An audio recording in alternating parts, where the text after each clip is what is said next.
I reckon we've started. Are we on? I reckon we're on. Flash red.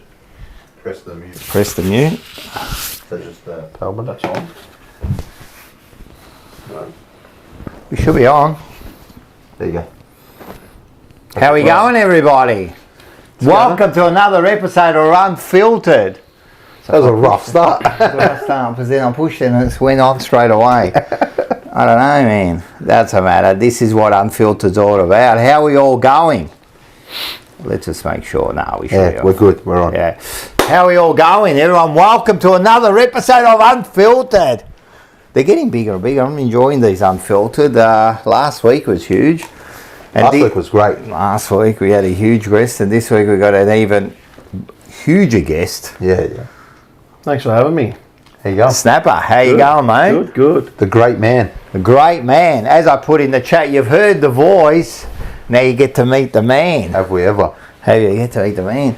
Everyone's in there. Rocco Moro, Nathan, Peter V, Matula.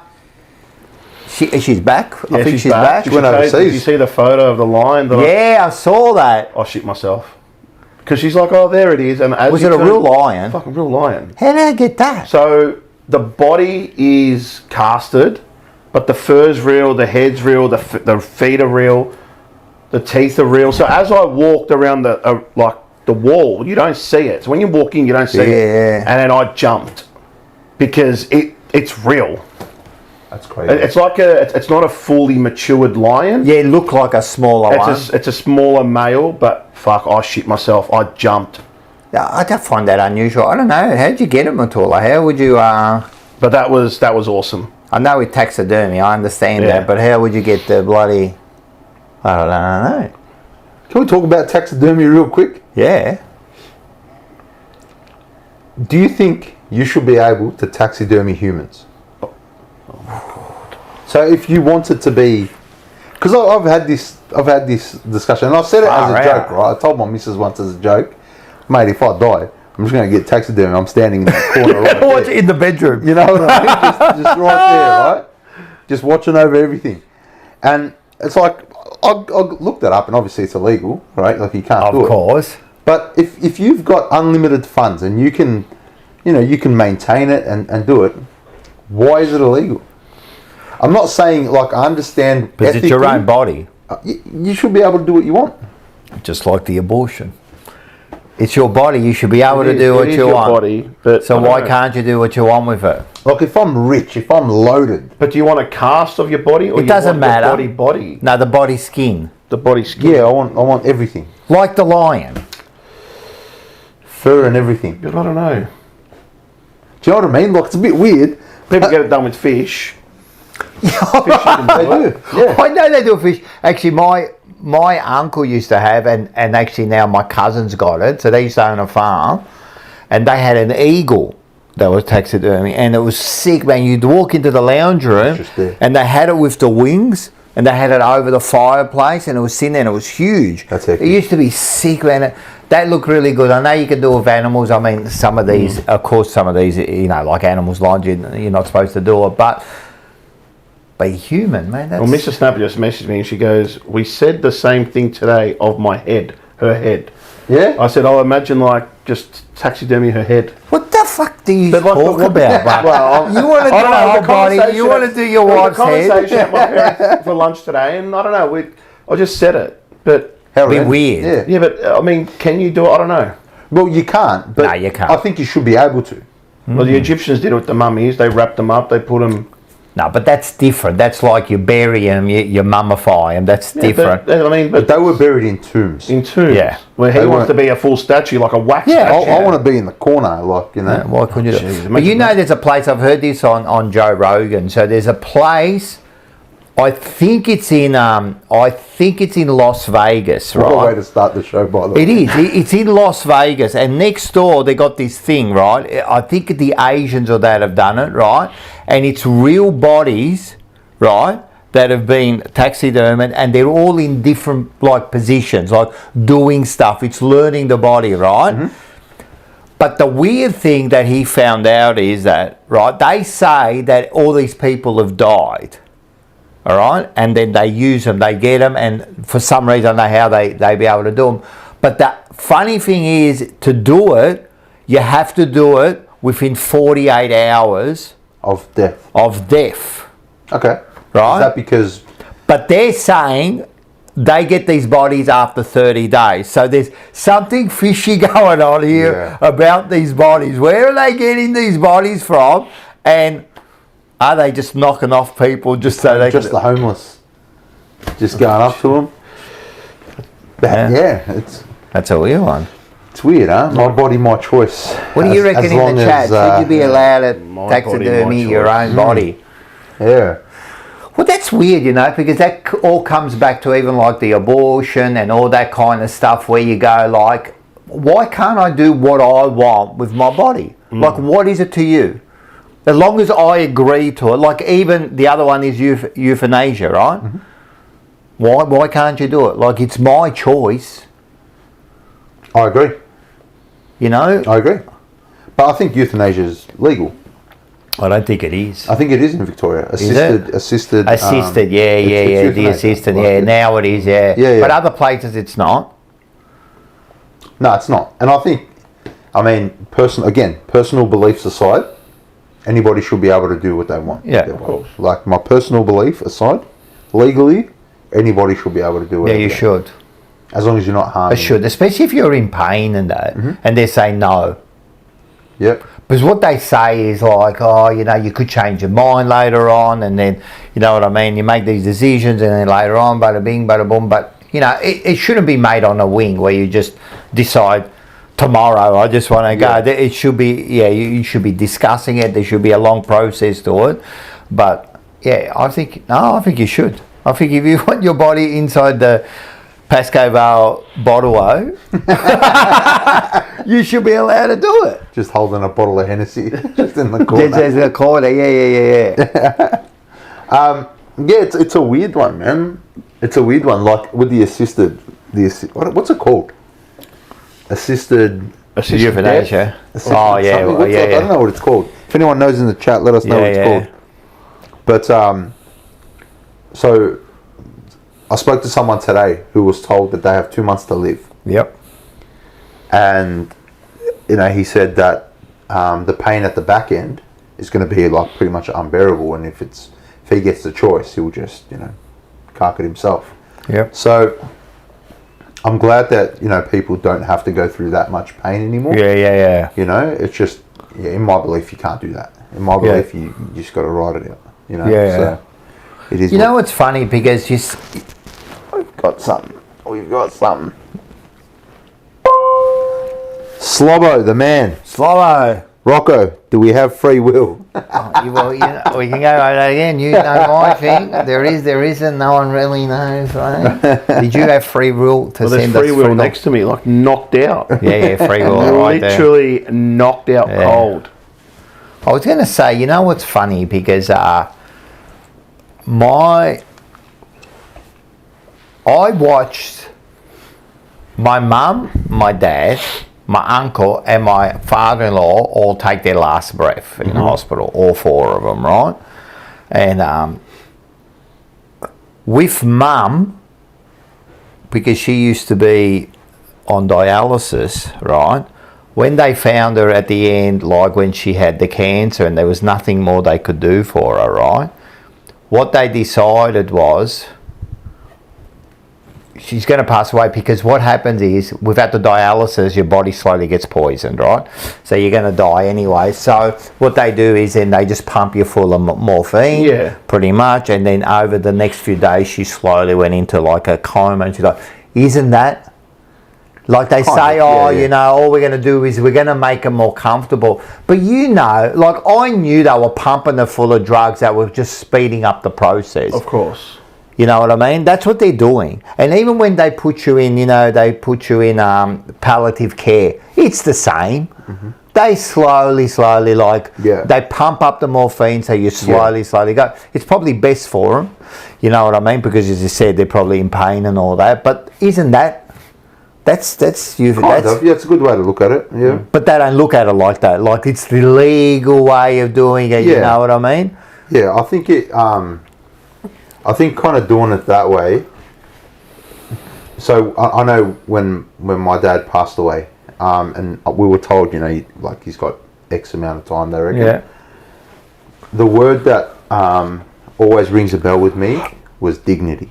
Yes. You know, like we want him to pass with dignity. Yep. You know, so like it's okay, you know, to let him go without all this, but it's gonna be rough. Yep. It's gonna be a rough ride, you know. So at the end of the day, it was probably they probably do that just to make it easier. Yeah, of course. I thought it was the right thing. Yeah, Don't get me wrong. Yeah, I think it's the right thing too. I think.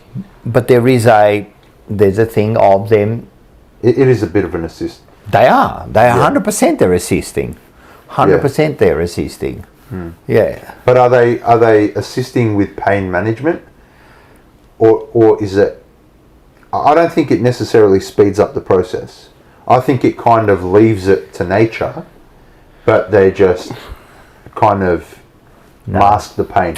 I don't reckon. I reckon when they pump you up with those drugs, that's speeding up the process. Like, because they're pumping in morphine, whatever they're doing into you, once they're pumping in that much, because I'm telling you, they're upping up the dose completely, always. They're just upping up the dose, opening up the dose, you know what I mean? I'm pretty sure, I'm not a nurse, but I don't know, maybe someone does know. But yeah, it'll be interesting to, you know, hear from someone in the medical field about it, because I actually don't know if it speeds up the process. I don't know. I don't know. I don't know 100%. It started pretty morbid tonight. Oh, no. Jeez. It's life, isn't it? Jeez. Snapper, how you going? Good. What's going on? Not much. How's life? How's the post-season treating you? It's quiet. Like I picked up my cousin last night at just after midnight when they landed from their honeymoon, and we're like, no one's talking AFL, no one's talking footy. Beautiful. Like it's refreshing. You know, and I think also for the players, it's refreshing as well. But there's nothing going on now anyway. No, like now it's A-League. Like done. Melbourne City's playing tonight, Asian Champions League, and you know, like they've already 1-0 up over in Asia, and this Saturday night's the Melbourne Derby, and that keeps you going. Yeah, Man United keeps you going. You know, I wake up every morning, I put on YouTube first thing, and I look at highlights from the games overnight. But it's different. There's no stress. There's no, you know, everyone's quiet. Now we just got to wait for the draft, and then the fixturing comes out, and we go from there. Geez, Carlton adds a lot of stress to our lives, don't they? Yeah. Yeah. Like, for real. I know. You know, we can sit there and we say, hey, you know. But all teams do. I mean, I suppose we're a little bit, since we've been so unsuccessful for ages, I mean, but there's other teams like that. But I think that trade period was exciting. Like I sat back and I'm like, you know what? I was actually excited. I'm like, who we got, what we did. I thought, not bad. You compare it to, say, a Collingwood who did nothing, and they didn't try to improve their list, their aging list, and try. Whereas we've Had gone, no choice, but like what we've done, and we've gone down like Brisbane have done, smaller forward line, people that can use the ball properly, and I thought this is good. But it's obviously the question mark at the end is, can the coach do what we expect him to do next year with this list that we've got? And, you know, that's what I say to everyone. Like, I can give you the keys to a car and say, drive it for me. If you don't know how to drive it, you're going to crash it. you drink? Yeah, absolutely. But that's the thing. Like, it was exciting, and it wasn't straight. Like, people go, oh, Curnow left. Like, I don't care. Yeah, no, that's... Like for me, I look at it and I go, you know what? You need change in life. Change is good. And we look forward to it. And I'm like, you know, I'm looking forward to next year. Yeah, I think so. We're not going to win the flag. We'll probably challenge for the 8. If we make it, that's good. If we don't make it, it is what it is. What's the pass mark for you next year? I'd love to play finals. But if we don't play finals and we just miss out, you know that the club is in a good position to go the following year. Okay. Because they're going to have another young star in Cody Walker come in. Yeah. And potentially an A grader. Yeah. Because that's what it looks like the club is really trying to get. Yeah. But we'll see. It just all depends on the guy who's steering the ship, right? Yeah, we'll see how we go. We'll see how we go. What's your... Let's just salute.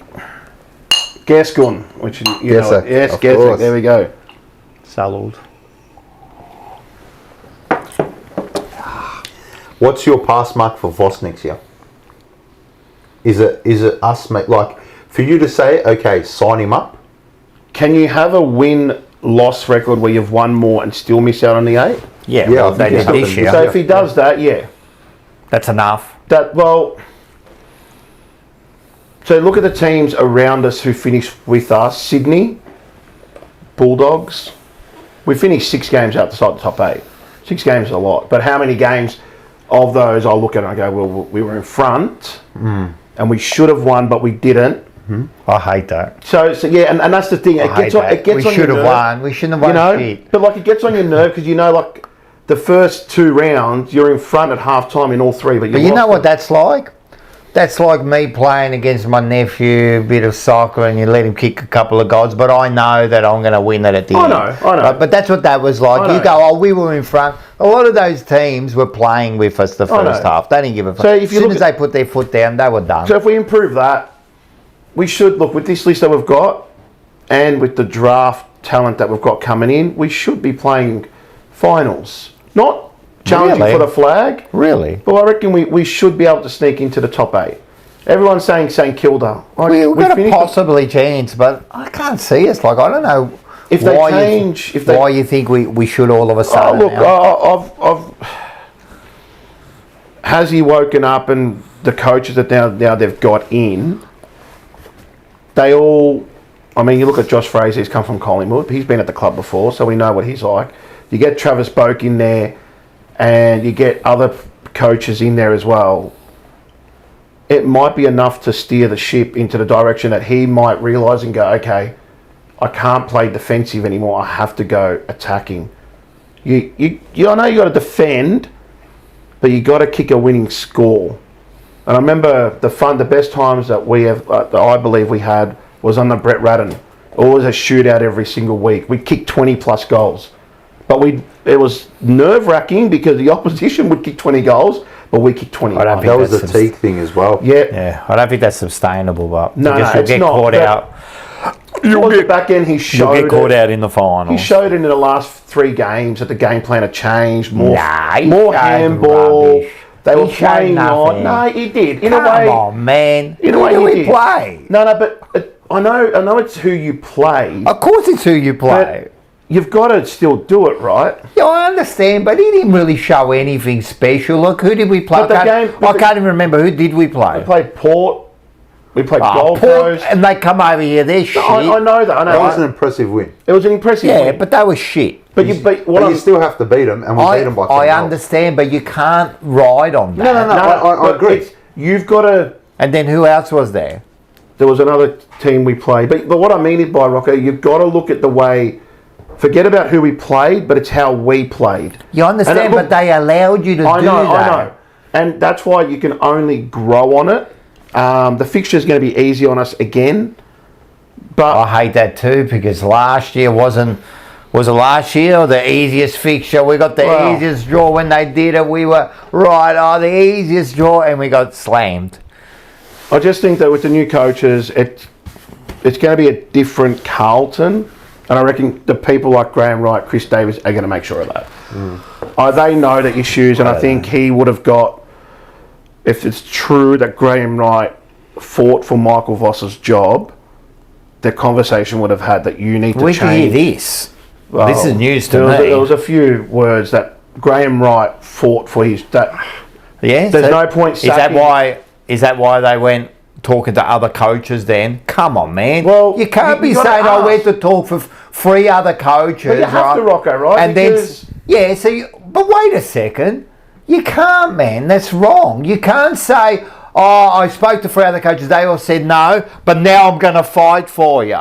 Like, come on, man. You've got to explore because what happens if the ball... So you don't have faith in him. You Yeah, didn't but- fight for him. No, if but you what- would have fought for him from the start. But how do we know it wasn't the board that spoke to other... I don't give a fuck who it was. If you've spoken to 3 other coaches. No, I know, and I get where you're coming from. I get it. So people say there's the Voss, the players, and there's Voss, that he's that side of the group, and then there's the playing group that is don't like Voss. So there's a split. If they spoke to 3 other coaches apparently, and a couple were big names, right? Yeah. Right. If one they of all them said no. So if one said yes, Voss is fucking working at Pascoe Vale. Well, of course, and they all this said week, no. Right?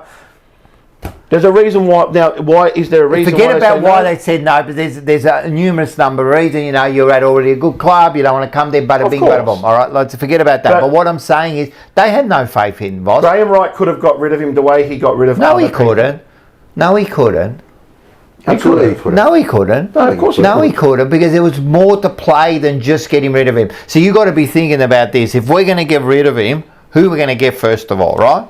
Right, because they weren't just going to be trying to do that. Like just get this fucking banana, right? But that's why they went after some serious coaches this year, right?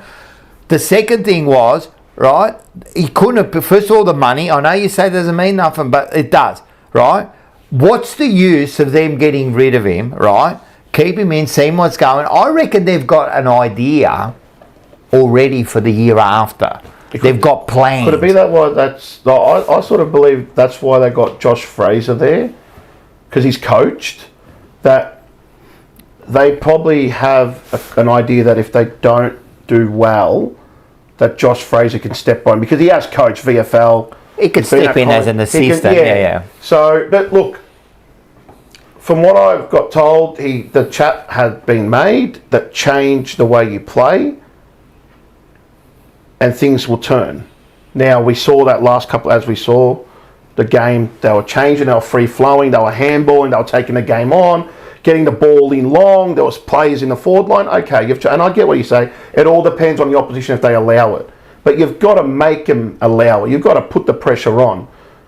So, but we did if that. he does if you look at that, we were doing that, like you said, in a lot of games we were in front. We were doing that. Yeah, but then it backed off after... Whatever was done after half time, the playing group, but we're not good enough to sustain that. It's too easy, man. The opposition needs to do it, we give and then him 10 they weeks. just put the foot there. We give him 10 weeks. I completely agree. I hope he fucking succeeds. I hope he proves us all wrong and he gets us in finals, but... I've got to see it, but I'm sick of it. That's what I want to see. I want to see it. I'm sick of the faith or the belief. I want to see it. No, nice guy. You're going to get a game next week because I love you. You've been a servant of the club. You've had whatever issues in your life. You're going to get a game with us next time. I don't want that. I want, if you're not good enough, you don't get a game. He's definitely been told. 100%. He doesn't even have to be told. He knows. It's his last year of the contract. They didn't extend it. I reckon they got no faith in him. Zero faith in him. No, I think they've got faith in him, and I think they are giving him one more chance to audition for your role. How can you have one more chance to audition from your role? Because they haven't sacked him. But you had a year. You had a year. It's not like, we'll give you an extra year. This is our belief. It's almost like they were, to me, they were pushed into a corner where they had no choice but to keep him for one more year. Well, not really. I disagree. I think, sorry, bro. I think every club has options. You got an option, but then you got to... Everyone's got options. Yeah, that's what I know, but you got to weigh them up and see what option you can take. Of course. Like I've got options too in life, but there's certain things I just can't do. I understand. You have to do it by this way. To me, they were almost put into a corner where this was their option. They didn't have another option because they went for another option and they couldn't get it. Yeah. So then they fought this one. So by getting rid of him, not only you got to pay him the money, right? Then you got to go and, we've almost got to start again. Where next year it's almost a win-win for them. If he doesn't succeed, you get rid of him by week 15, 16, right? But if he does succeed, you go, well, look at this, aren't we? You bloody of course. It's a weird look. Whatever it is, I don't know who's right and wrong here. It's a weird situation. They lost. We're in a bit of a they lost a no man's land. Yeah, common medalist. Kerno said me or him. They chose Voss. Yeah. So that means that they've got rid of the players that don't want to be there. You have to do that though. Of course. And when a player puts the club in that situation, you always go the coach over a player. Yeah. Have to. So, but you don't know who says he did that. If that's the case. If that's the case, 100%, you fuck him off. You have to. Your coach, whether you like him or not, Yeah. that's your guy. That's right. You But know, I'd love to see 100%. us next year. Just I hope that was the finals. case. Yeah. That would show me, if that was true, that shows me then, Yeah. all right, he was an issue.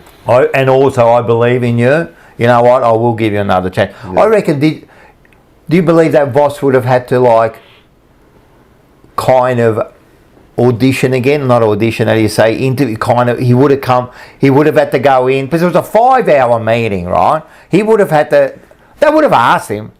They would have said to him, "All right, man, it's your last year. You really haven't succeeded. What's going to change next year?" I reckon there would have been this conversation.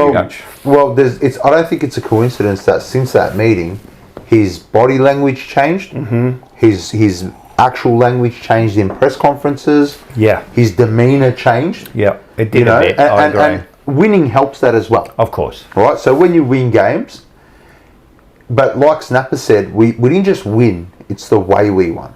Right? And we can turn around and say, doesn't mean anything.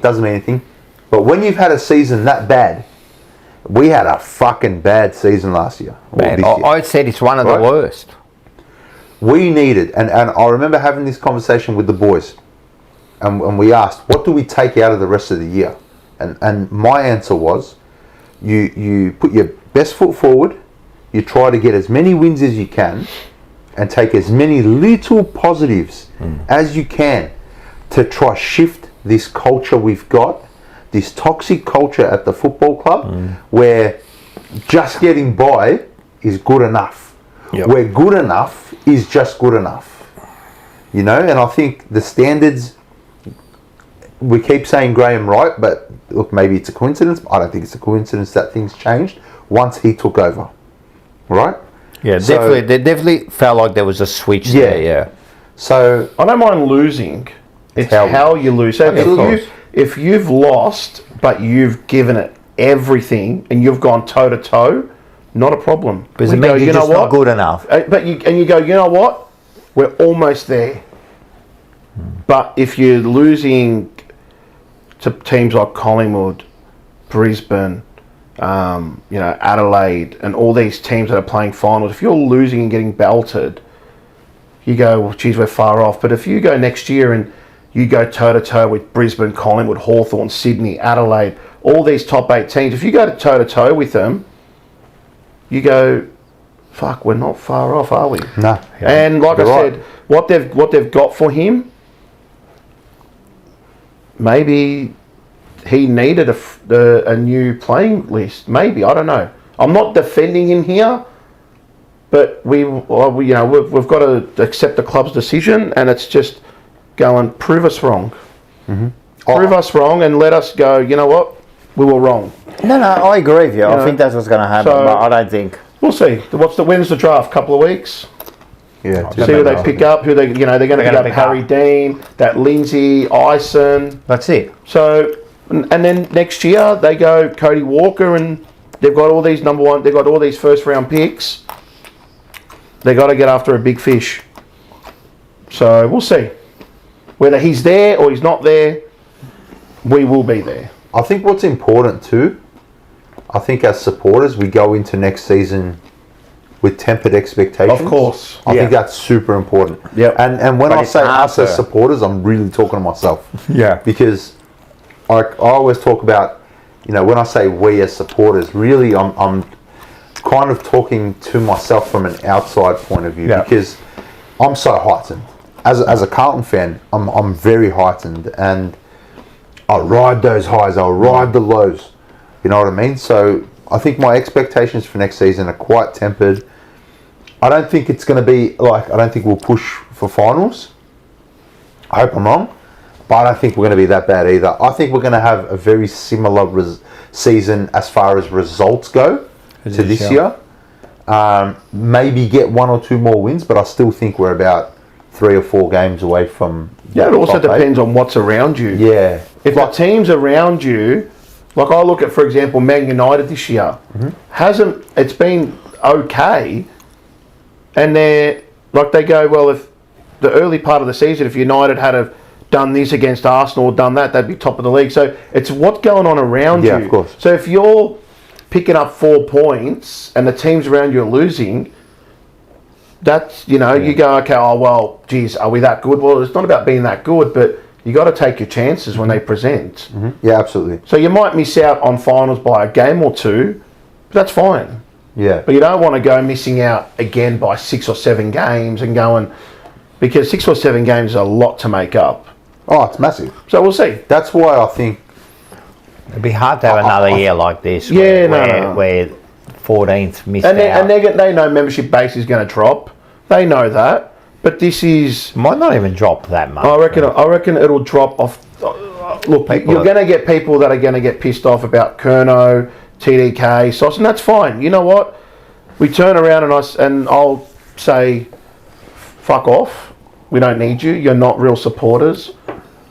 Yeah, we bagged the club. Yeah, we bagged players. But you know what? We bagged them because we love them. And we're still going to be there next year. Win, lose or draw. We're still there. We're the real supporters. The crowd showed. Of course. You know, in that back end. Far out. There was no one there. Nah, we were just walking into the Darling Club. But somehow... Dead man walking, mate. But somehow we were there and I'm like... Oh, but we're always... Apparently I'm a fake supporter, but I'm still there. And you look at the social club area, red seats, it's empty. Everyone just said, oh, enough. Well, let's touch on that. So, you're known for your phone calls into the radio. We've been doing this too long. What? Together. What? I was just about to get into that, and you fucking said it. So go. Sick.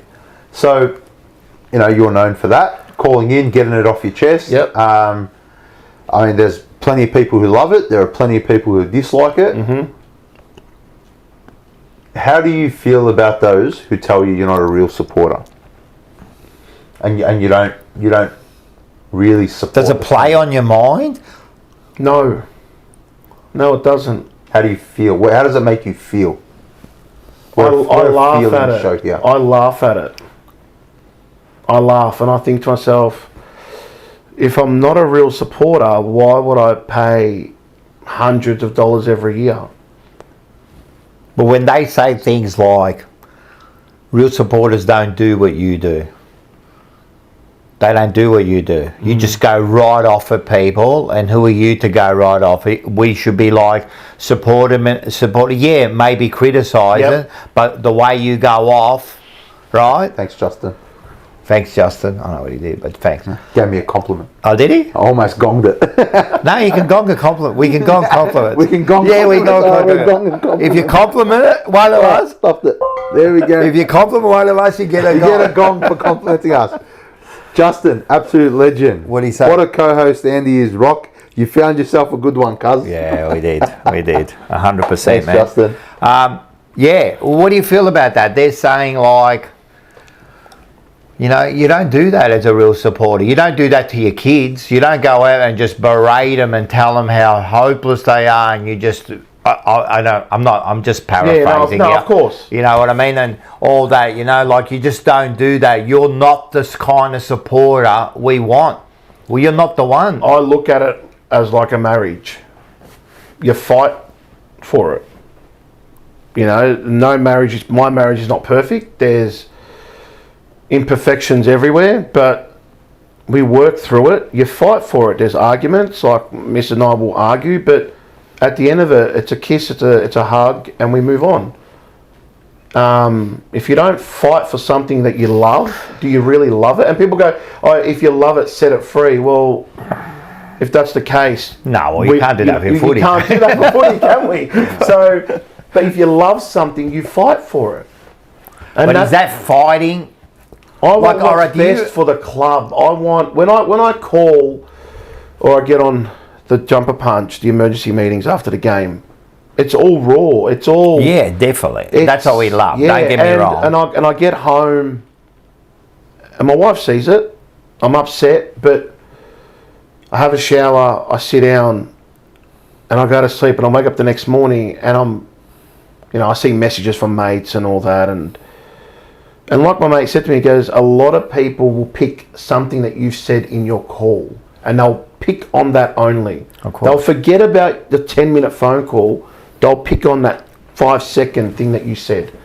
He goes, fuck what they say, because the rest of it is spot on.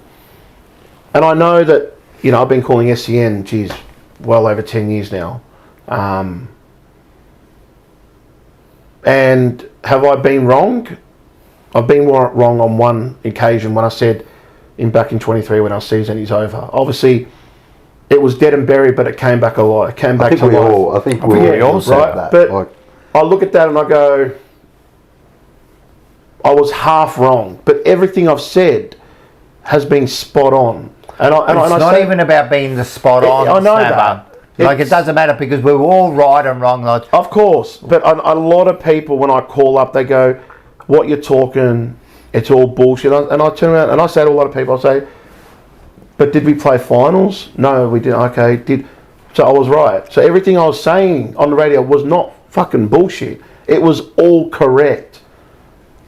And until I'm proven wrong, it'll never, and that's why I've always said that, you know, when Dwayne Russell asked me a couple of weeks ago, or a few weeks ago, you still don't think Voss? I said, no. I said, and I want to be proven wrong. And if he proves me wrong next year, I'll be the first one to call and go, I was wrong about Voss.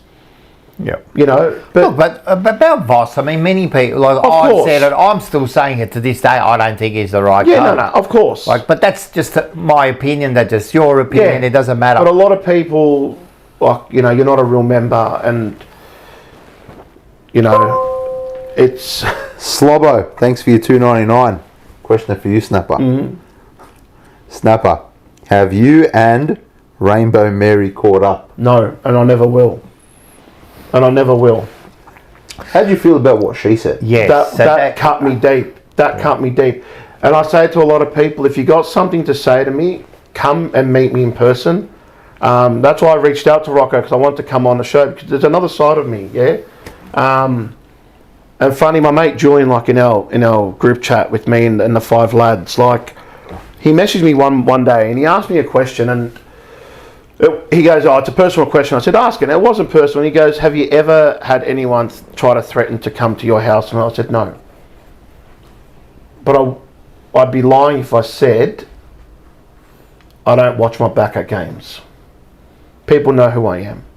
People didn't know who I was until I got the invitation to come on the Jumper Punch a few years ago. No one really seen you before. And I was at the airport waiting for a job, and Rocco messaged me and we spoke, and I told my dad's cousin, who comes with us every week, and I said, oh, Jack, what do you reckon? He goes, mate, you got to go on there. He goes, you and Mars are identical. He goes, you got it. He goes, the way you stink, the way you speak, he goes, you got to do it. And I had this feeling that, are they going to take the piss out of me? Am I just going on there? Am I going to be a target? But it wasn't. But in my head, that's what I was thinking. And then after that show, the first time, the following few days, we played at Marvel, and I had people come up to me and they go, mate, you are, like, we got to meet the real you. It's like, it's amazing. But with it came negativity. First thing that was about my weight, right? Because a lot of people love to take pot shots, right? Yeah. And I always say to people, those who take pot shots at you about your weight, they're insecure about themselves. Yeah. There's more of me, there's less of them.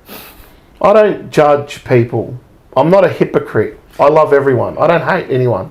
But what Mary said, when she goes, oh, you don't represent us as supporters, I turn around and I've gone, but you didn't look at the camera and say it.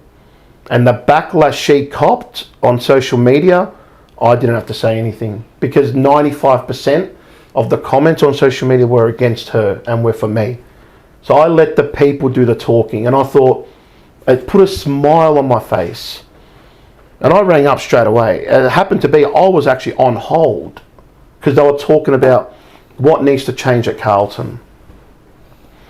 And I said it, I let it out. I've gone, if she's happy about losing, and she's saying to me in 1 minute, oh, why don't I get out there? But then the next minute she's saying, the players need to lift. So which one is it, love?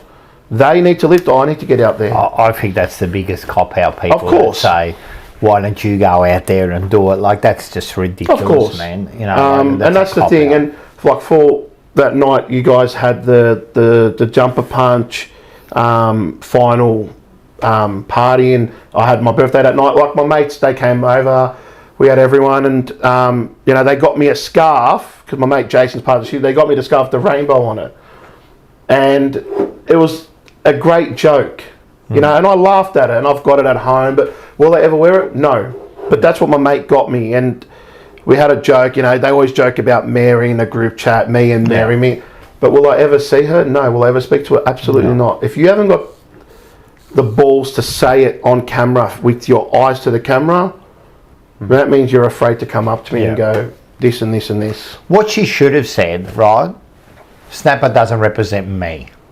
Don't say you don't represent the supporters, but why are you talking for 100,000 people? Like, don't talk for those people. What game was that?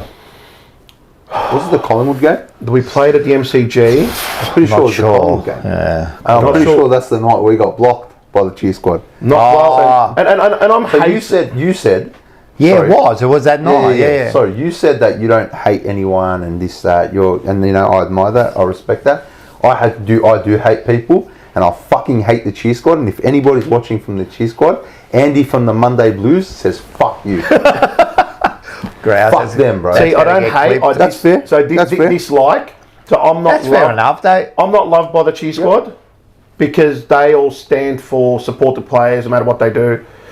And I'm like, well, that means you support a weak team that loses every week. That you support losery. I think with the cheer squad, because they don't like us either, so they've unfollowed us on everything, and the cheer squad we've had a few things in there, because I've said a few things about it, which I'll say it till this day.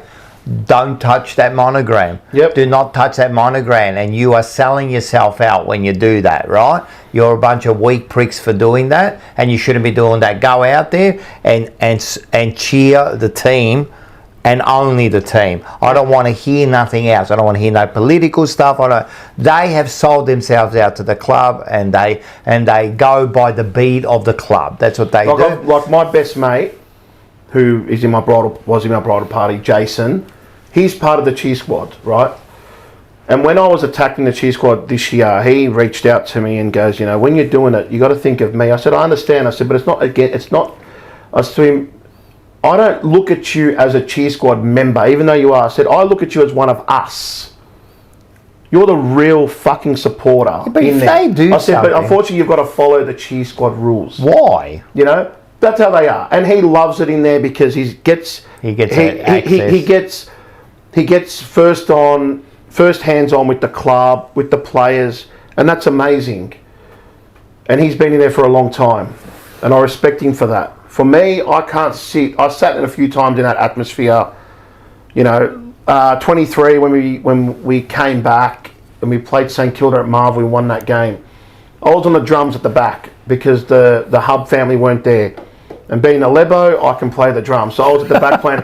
People didn't know that I was there, and I was playing the drums, and you're not meant to play it without a goal.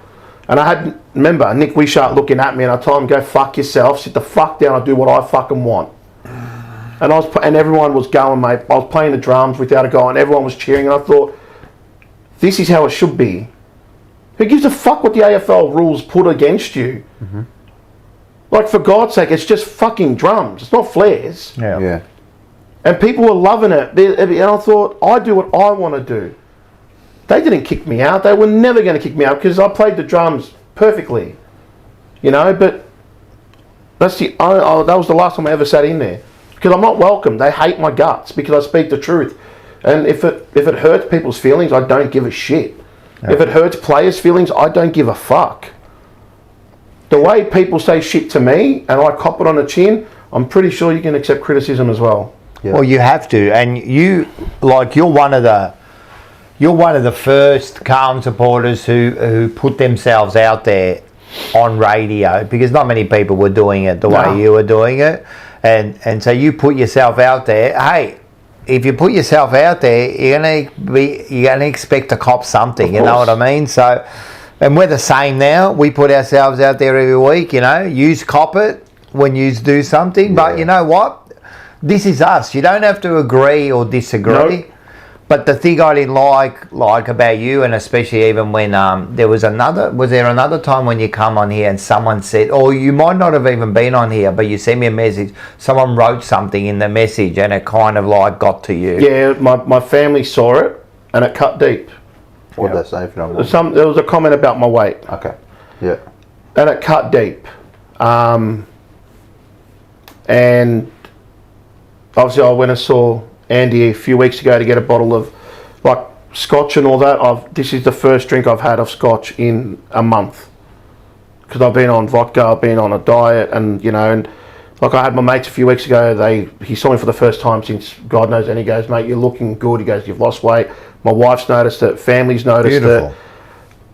It's not because of people were attacking me, but I wanted to, and I thought, how hard could it be? But it's been so easy. Like, that bottle of vodka, I've still got some in there because, obviously on Sunday I had the family over for a barbecue and whatnot, and I smashed half the bottle. But it's vodka, and I got told that you can enjoy that. You don't have to drink scotch or Coke. But when people attack me about my weight, I'm like, why are you attacking me about my weight?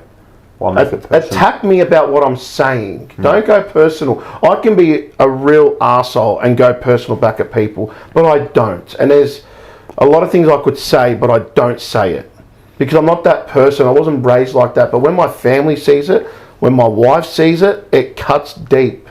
Yeah. When I've got my mum going, "No, I don't want you to go on the show anymore," that's not right.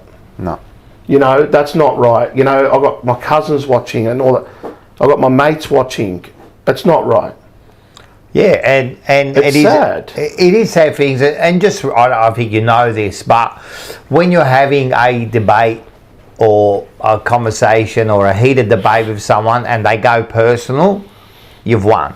Of course. Because then they've got nothing else to say. Because no one gets personal when they know what they're talking about and they're having a debate. So that's the one thing. But it's still not the right thing. But unfortunately, being on social media, you get it. You're open to it. Of course. You're open to it. You're open to comments. You're open to people like Percy. And then you're open to people like that Mary, who had to get her 5 minutes of fame. She didn't have to involve you. Yeah. Like, she didn't have to involve you, you know what I mean? She should have said, "Oh, listen, yep, he's got his opinion, I've got mine," and leave it at that. But she had to get personal, right? Yeah. She had to get personal, but she believes. And another thing about that group of people, it might not just be, they think they're above everyone. They think look at us. Shut up. You'll know better than anyone else. To tell you the truth, the top Cripps is no better than me at this club. Yeah, he plays it. But you know what I mean? Like, if you start thinking like that, of course, well, our club is done. We're done. If you start thinking that what are you looking at? No, I was looking for a thing because I wanted to say that's what we love. That fucking. Oh yeah, the jumper. Yeah. That monogram is 100%. Who we all. That's what we all love, and that's you know who taught me that? Morris. Yeah. Morris, because I remember saying, "Yeah, I love this player. I love that player," and a very long time ago, Morris told me. Yep. You love that monogram. 100%. Because players are going to come and go. We're going to come and go. 100%. You know what I mean? We come, we support, of course, and we move on. But that football club is going to be around in another 100 years. That's old school, bro. You know? That's what we love, so, mate. At the end of the day, it's, that's what we all love. Yeah, absolutely. That's what we all support. Of course. So for that person to come out and say what she said, like, when I saw that, I was just like, why? Why even? But it's not just her though. There's other people. I get it. There's another bloke who has a Carlton page of his own, who he gets rid of people that don't agree with him. Yeah, we know. They're known for the Dylan Shield trade, and he put it up, and he goes, "Oh, I saw Snappy looks like a whale," and I thought to myself. And I read his comments, right? And he acts under a different account because my mate noticed it. And I thought to myself, "You're such a fucking loser. Yeah. Why don't you come and speak to me and shake my hand and be like, I'm this. I know who you are, but they're scared. And it's like, you've got nothing good to say and you're threatened by me, so you have to and you think that it affects me. It doesn't affect me. I've been a big boy. But it does. It affects me when... You say it doesn't affect you. It affects me when it's personal. Justin. When, like, how can I put it, Rocco? When... Well, people in the chat know exactly who you're talking about. I'll tell you what, if I'm ever going to war, I want Justin next to me. You know, it's... he's going to throw bombs, mate. I read it. My mate sent it to me. He goes, "This is what this guy said." And I looked at it and I laughed and I thought, he's an idiot. Like it flew right over my head because he's an idiot. Because I knew who he was. Where it affects me is people who I don't know. People who come on to the TJP. But that shouldn't affect you. It should be the opposite. Yeah, that should be the one. I know for me, like that's what the stuff you should laugh at because you can't even put your name to it, and you want to give it. But see, for him, because I know who he is, so it didn't affect me. Because I'm like, you're a wanker. Like no one likes you. You know, you've been wrong in everything you've said, and the biggest one was that trade that you were so wrong about. Yeah. But when I see it on TJP on the chat, that gets me because I'm like, I don't know who you are. Yeah. Why are you saying it? Like, because it's easy. Are you insecure about yourself? But this is what it is. Yeah, that's part of it. Yeah. It could be insecurity. A lot of these people, bro, like trolls. Man, we cop it so much, and like I know I've got a large personality. I feel on our show, and I'm very forward with my opinions. Yep. Wrong or right. Yep.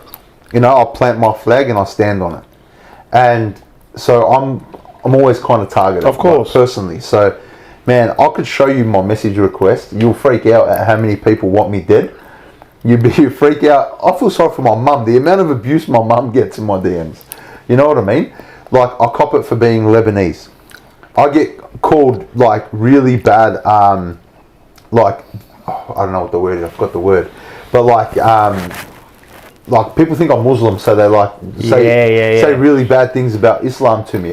Firstly, I'm not even Muslim, but like still, it's disrespectful. Of course, to say that. You've got best mates that are Muslim, exactly right, like me. So like, and you got like there are so many like there are just so many trolls out there, and bro.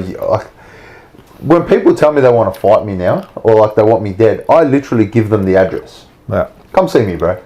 They're never gonna come. No, right? Because they're faceless. A lot of the times, bro, they're just bored. But that's isn't that what social media has produced? These faceless trolls now. Yeah. And it's easy to do because you know the old thing where none of these people would say it in your face. No. Right? But it's easy to say it. The other thing is like road rage.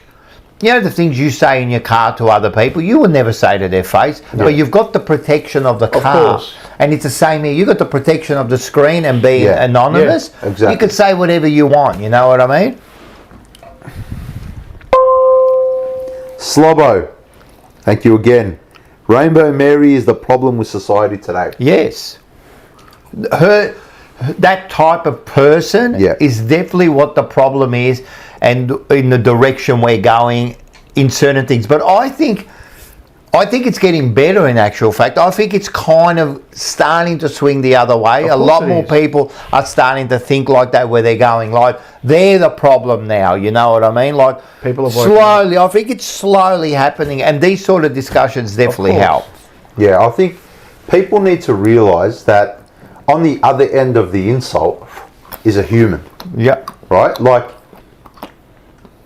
I don't think anything you're saying, I don't think I've ever heard you like fully attack anyone personally.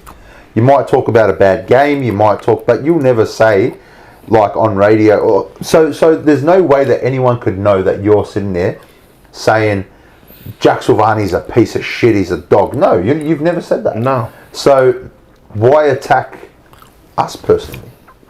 You know what I mean? Easy Because they take it out of context, that's why.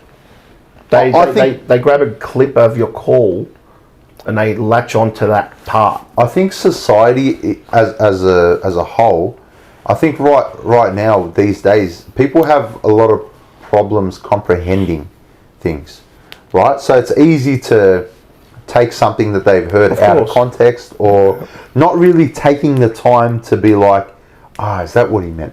No, you said that about my favourite player. Nah, fuck this guy. Yeah. Bang, bang, bang. I'm just going to type some things to him. Hope you die. Terrorist guy. Bang. Arabs are dogs. Bang. Enter. Yeah. And that's a DM. Yeah, that's it. Almost once a week. You know. But I posted a video mocking Collingwood when they got out of finals. The same way they do when we lose everything.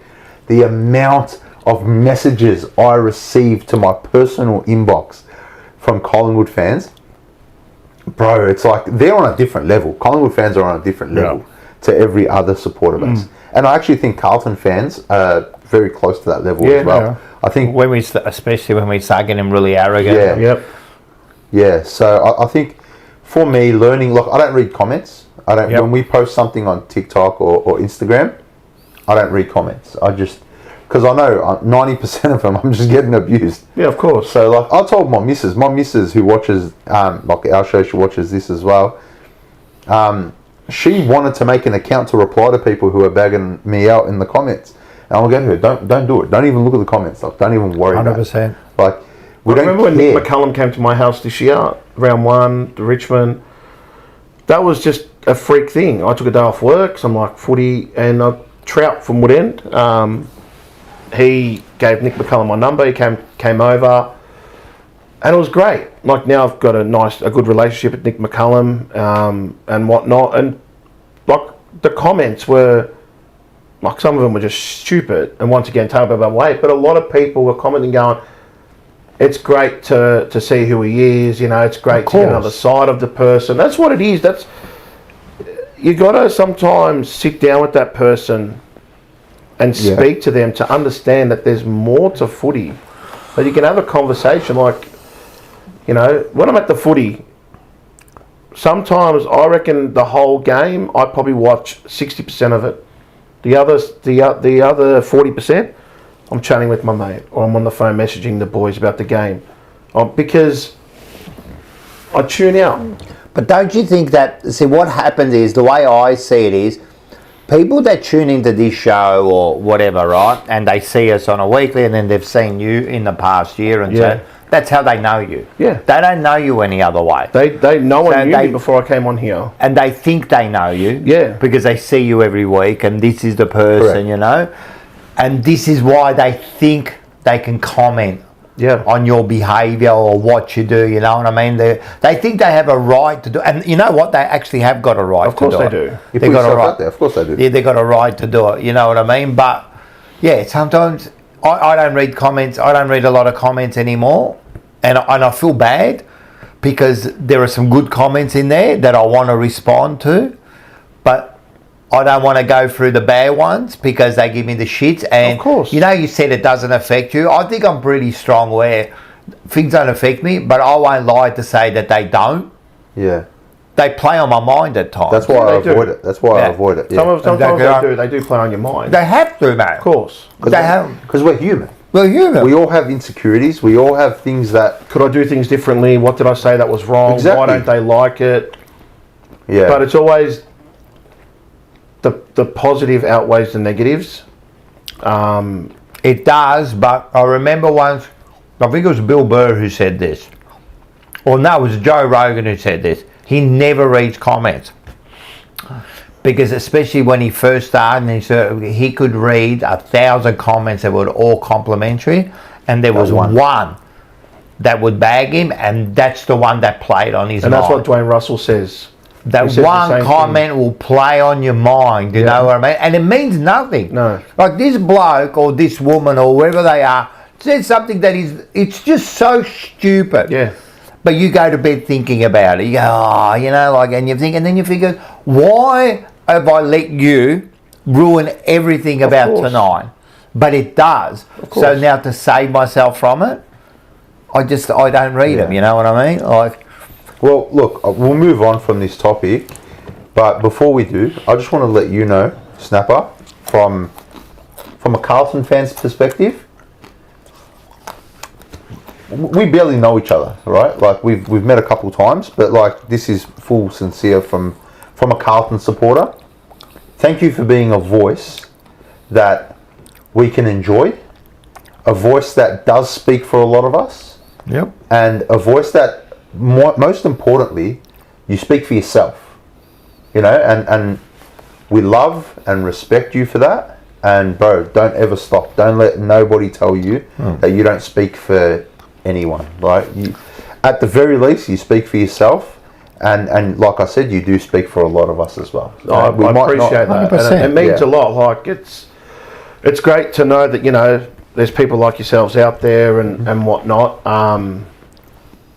You know, because, like, you just always wonder, you know, did I say the right thing? Have I said the right thing? Have Who I said cares? something wrong? We all do, man. But Who cares, bro? you know, to hear that from you, like, it means a lot. Because it just goes to show that there's a lot of people on the same wavelength. Yeah, and absolutely. It's But fantastic. even if it wasn't, just say you weren't on the same wavelength, but you're a breath of fresh air. Yeah. So am I, in a Absolutely. way. So is Andy. Yeah. So is all the Monday Blues. So is Mars, right? So is Andrew from the fucking the sore knees ankle sore podcast. He's a top bloke, but he's another one who's out there. You know what I mean? He's another one. He's a what do you want? Do you want just everyone to be like hunky dory and everyone to robot? We're going to say the same thing. This is what makes you know. This is what makes us entertaining. Of course, that's why I mean what I say, and you are a valuable part of this community. No, I appreciate it. Thank you. So don't ever stop. Don't ever you know, step away.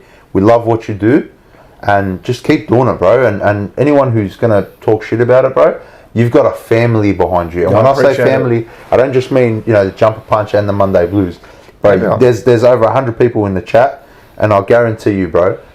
There's 111. I'll guarantee you 100 of them will have your back. No, I appreciate it, man. So when you say you're at the games and sometimes you're watching over your back, bro, you've got thousands that have got your back. Don't worry about it. Yeah, so just, appreciate it. Very good. Oh, we've got a big one here. Enzo Valentino. Thank you, my friend. Yep. People are delusional and think if you disagree with someone, you can't get along. I don't agree with everything you guys say, but I love you blokes. We love you too, Enzo. We love it, Enzo. Thank He's you. a top bloke. Got another one, Slobbo. Slobbo's loaded. Slobbo must have had a win. He must Slobbo had a win. had a win this week. We love you, Snapper. That's from Slobbo. Love you There too, you go. mate. Very good. And that's the thing, and you know what they see, like, and that's so true, man. Like, man, you don't have to agree with everything everyone says. You know, like I sit across the chair from Mars every week. I don't agree with everything he says. You know what I mean? But I don't want to agree with everything he says. You know, I just don't want to agree. The world would fail if everyone agreed with everything. It's just ridiculous. No one would learn. No. We wouldn't learn. You know how much I've learnt from watching other people talk? Absolutely. Not just about, but it's just like every topic. Yep. You know what I mean? Like, even doing this unfiltered with Rocco, I'm learning so much about like actual like functionality of the universe. Yeah. You know, there's so many little universe, things. but also, you know what I've learned, like with you about this, it's just the human, just the way humans are, just being able to talk and discover things and then think, oh, you know, like why he thinks like that or how he does things like, yeah, you learn so much. Yeah, and that's of what course. people should do. They should sit back and just everyone relax.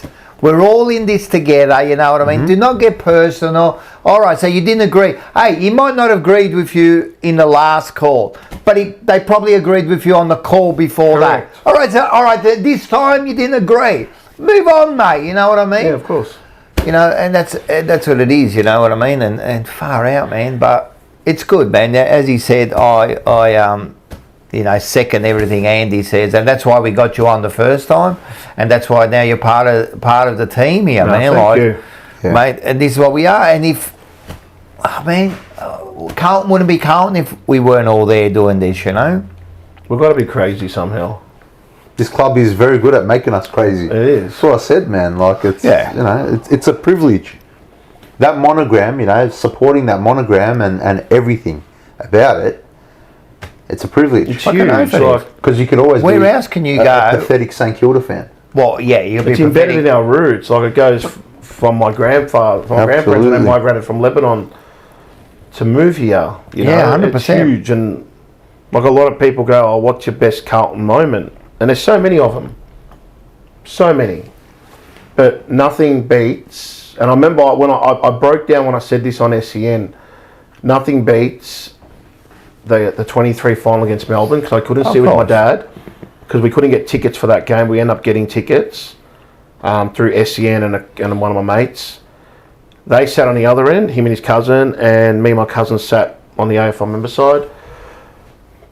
Hugging my dad after that win was, fuck, I tell ya, Well, they're the moment. the best moment I've ever experienced. They're the moment, with and my that's dad. and that's what's not only football. Right, but But besides getting married, but footy-wise, it's a different thing, you know. When people go, "Oh, what's about getting married, your missus, your kids?" That's all different, right? Forget about that. Footy, You know? Sport's a different thing to it people. was just the final siren, and then he goes right at the back and just hugging him. Oh, mate, I tell ya.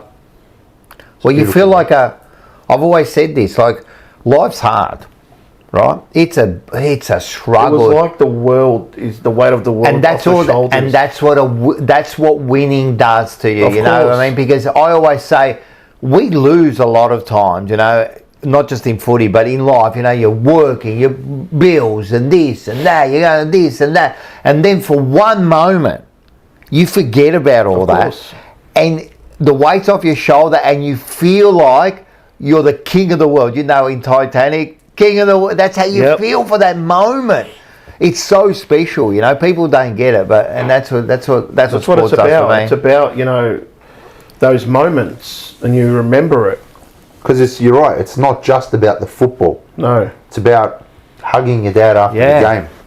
You know, it's about fucking hugging your mates and hugging strangers. It's like, we saw 95 together, but I was only 7.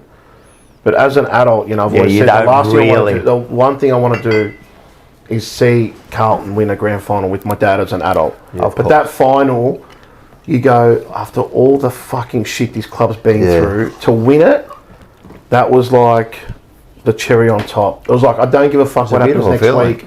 To see that tonight, That was special.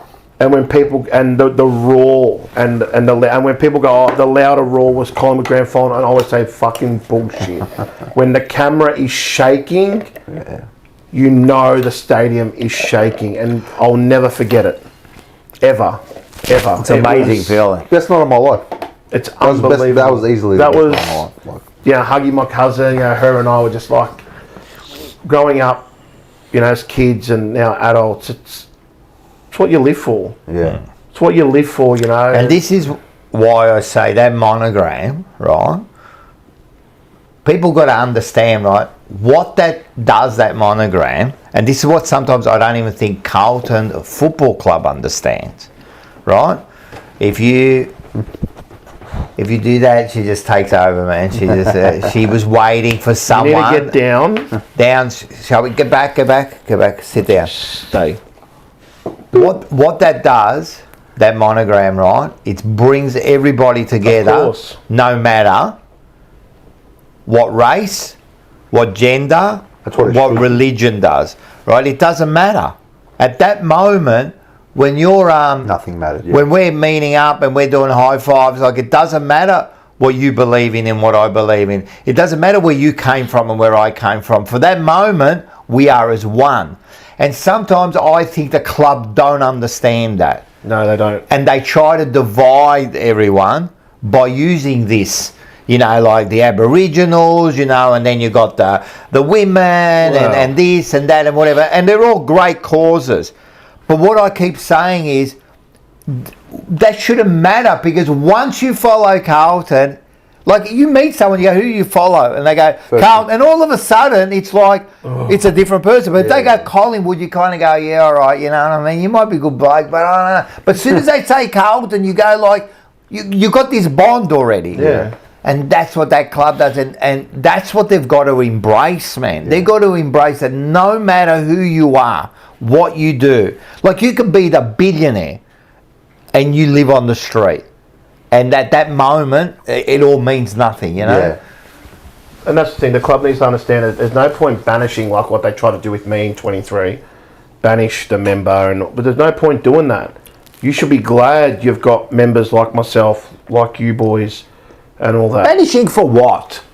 Because they don't want, and we've spoken about this on TJP this year, they don't want negativity. And Voss has said it, that when he got that so-called death threat, but that wasn't a threat, that we don't want supporters that are negative. And well, okay, then you'll get a couple of thousand turn up every week.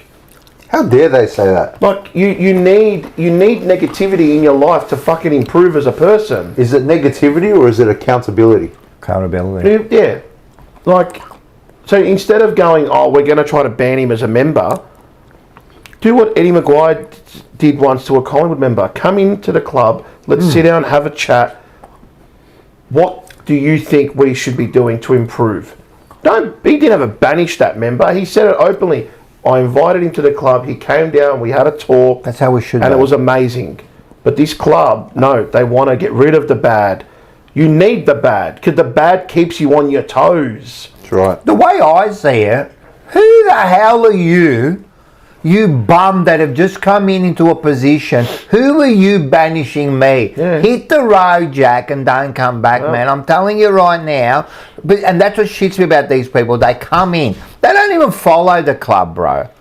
Right? They don't even follow the club, and you're making decisions on us. Shut the fuck up and get out of here, They're man. scared that you're creating. But it's none of your goddamn business. You just worry about doing your stupid job that you're doing there. Go and sell the merch. Shut up. Don't worry what we're doing, you know. Rocco Cheeser. Because that piece of business happened to me. I know, it's happened They're to me scared too. that you're creating an army that's going to go against. But that's what you want a strong Go army. against something that I love. You want a strong army to represent something that we love, that monogram. Because if you like I said, it's like a marriage. If you love it, you fucking fight for it. Absolutely. And it's never going to be perfect. Yeah. But you fight for it. You know, and that's just how it is. Imagine, think about how passionate you are, right? That you ring up a radio station, right? And you put yourself out there. How passionate do you have to be? Think about it. That's what they should say. Look at this bloke, mate. Well, this is what I say to my mates. It's like we're not normal supporters, bro. No. Bro, we put ourselves out there. Bad. We put our Every opinions week. out there. Yeah, bro. Look what. I'm not saying we're better than any supporters by any means. No. That's. I don't want anyone to take that out of context. But bro, look how much we love this club. Wow. You know what I mean? Look at what we do. Of course. Because we love this club. You know? So how dare anybody from that football club try to say you're banished. We don't want you at games. Fuck you, bro. Exactly. Get the fuck out of here, It's man. that thing, but Some dweeb. Right? There's some dweeb in Some there. little sook who got bullied in fucking uni. And there's one bloke in there, and when he gets the sack, right, I'm going to dance, mate, I'm going to do a video, I'm just going to dance. Because he's a dweeb, and he's the one that kind of puts us down always, right? Not in no social media, but he's the one where other people get opportunities, and Jumper Punch always gets pushed back because he couldn't handle it. And trust me, man, I'll be following this club unless I die longer than you will be at that club. Yep. A great man, only Carlton. Only Carlton, we love only Carlton. Absolute legend.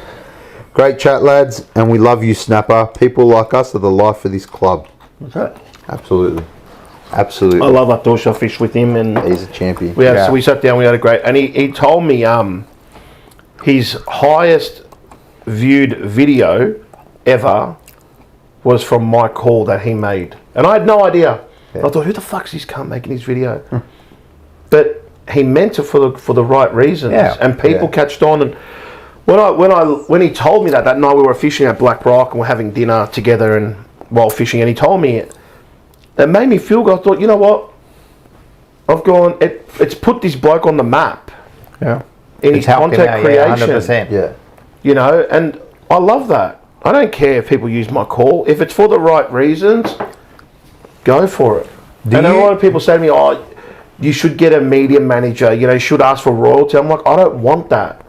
I'm not all about that. I'm not about. I don't even fuck if 3AW or SEN. I love that shit.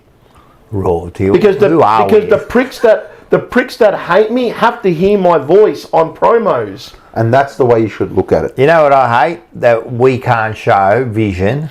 Cooks me. Right? Because they have decided we've got to shut up, man.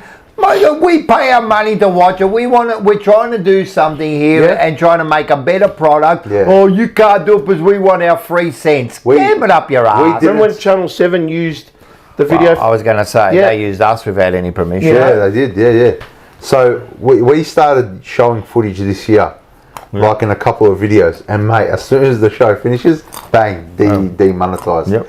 So we're like, fuck, we took a hit, we took a couple hits. We could have edited it out, we left them in there, fuck it, but you can't, it's not sustainable. What you can do is you can show it, bang, they demonetize it, then you take it out, but the show's already done. Yeah. And then people that watch it later, bad luck, but at least the live get to see it. Yeah. But we're the same. I used to try everything Same. to like show it. We tried mirroring it. You mirror it, you change the colour, I take out the volume, I blur it out a bit, at least I could see it. The only way you can do it is with still shots, you know what I mean? Because you can do it. But I'm thinking, what a bunch of dogs, you know. Now, like, we don't need to show it. No. We don't need to. But how good would it be to show like a 5-second clip of an incident? Because we used to do that. Yeah. Like you see an incident and you go, have a look at this, and then you can discuss it. No. You can't look at it, you know, you can't show it because we're special. Shut up, dickhead, you know what I mean? It's not like we're we're not trying to make money off one clip. Like, we're just showing something that happened in a game. Yeah. Hey, tell me something. Do you remember the first call you ever did? On SEN? Yeah. This going back when KB was on. Well, I was the first person to ever win a prize on SEN. well, yeah. It was a digital radio, and I've still got it at my parents' house. Amazing. It takes 4 AA batteries, and I've still got it. I was the first person to ever win a prize. I used to call KB, Marco and Ox, you know, and they had good callers like, you know, Terence from Toorak, Mario from Doncaster. I remember Mario. I remember someone from I forgot who the person was from the custody centre. You know, it was great. You had Jarvis from Burwood who rings up thing, and he didn't believe who I was until he asked me questions about this caller, and then he finally knew that I was the real snapper from Port Phillip Bay. To that community, like, I've been into the old SEN studio, you know, Mark Fine, calling him, and, you know, Paul explained to me why I couldn't go this year to be with Finey, and I understood, you know, and I accept that. You know, I'd love to meet Finey. I know he's got a shop in Caulfield, but calling that, it was just amazing. Like, it's, you know, you build, you know, calling Dwayne Russell, Andy Marr doesn't like me. He's a prick, and because he loves the club too much. And I've always said this, if you kiss the arse of the club, I don't like you. Yeah. There's 2 shows out there, one that has a male, one that has 3 females. I don't give a fuck. 1 minute you love the club, 1 minute you're against the club, the next minute you're back at the club. What are you kissing the arse of the club for? Why? Yeah. Why? That you shouldn't be kissing the arse of the club that you love. I just think that you shouldn't be changing the way you are to make them feel, well, to get your own benefit, you know, to get something for yourself, you know what I mean? That's what I disagree, you know, but everyone to their own, do whatever you want to do. Rocco Moto, he reckons they even played snappers calls on Perth radio. Yeah, they did. You know, going on, I don't know, Rocco, you don't like him, Dan Gorringe's show. I thought that was a piss take, but it was actually him. And that was amazing. That was absolutely, and I just thought, you know, even though I fucked up Mike Fitzpatrick's name, I said Mike Fitzgerald, but that's right. It was fun, and I, you know, like, it was just like Dan Gorringe, like, it's actually him and Ollie, like, I'm on their fucking show, like, wow, you know, and people then, it's a different side, you got to have a bit of humour to you. Yeah, of course. You know, it's not always serious, and but yeah, like that, you know, and going on Channel 7 a few times, and you know, the other night I saw something on the Balti Bridge, and I messaged Nick McCullum, and he asked me for the videos, and they showed a small snippet on Channel 7 News about it.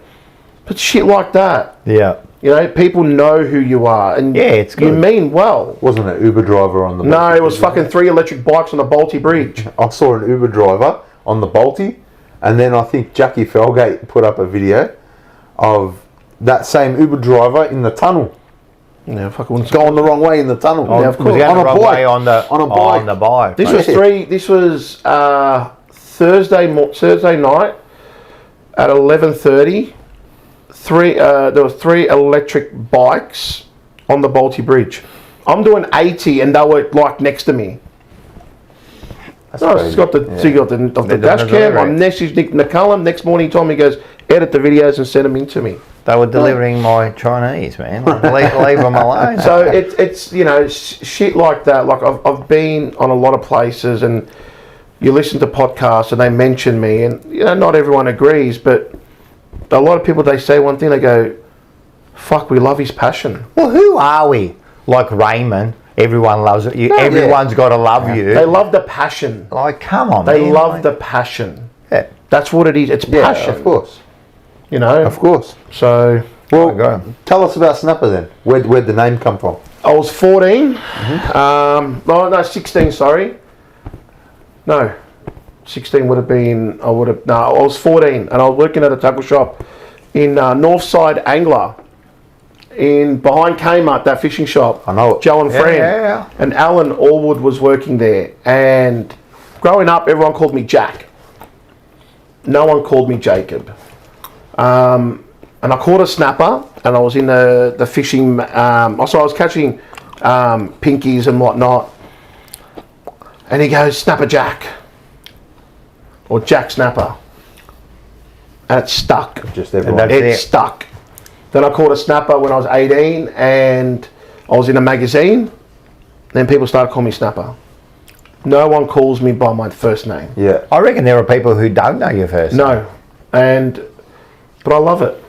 You know, my wife, she bought me number plates that were Snapper. And then Did your wife call you Snapper? Yeah. No, she called me by my first name. I call her Mrs. Snapper. But when she mentions, like, her cousin said that, do you know this Snapper bloke where she works? And she's like, yeah, that's my cousin's husband. Oh, yeah. And it's like, no way, we love his call. So people know. Yeah. You know, people see my number plate, BG Snap, and when they hear my voice, they go, you sound familiar. I'm like, yeah. I'm like, wherever. They go, radio, Carlton. They go, you're not Snapper, eh? I'm like, yeah, that's me. Yeah. And they're like, they love it. Yeah. Because they know who you are. I sometimes take I'm sitting down, but I take a step back and I'm like, what are these pricks going to say next? Yeah. And I'm always on guard. Thanks, mate. I've always got something in the back of my head that if they say something... But do you love it that people know... who you are and recognise you? It's not having a big head, but it's good to know that there are people out there that know me, and they'll either take a photo with me, handshake, they want to have a conversation.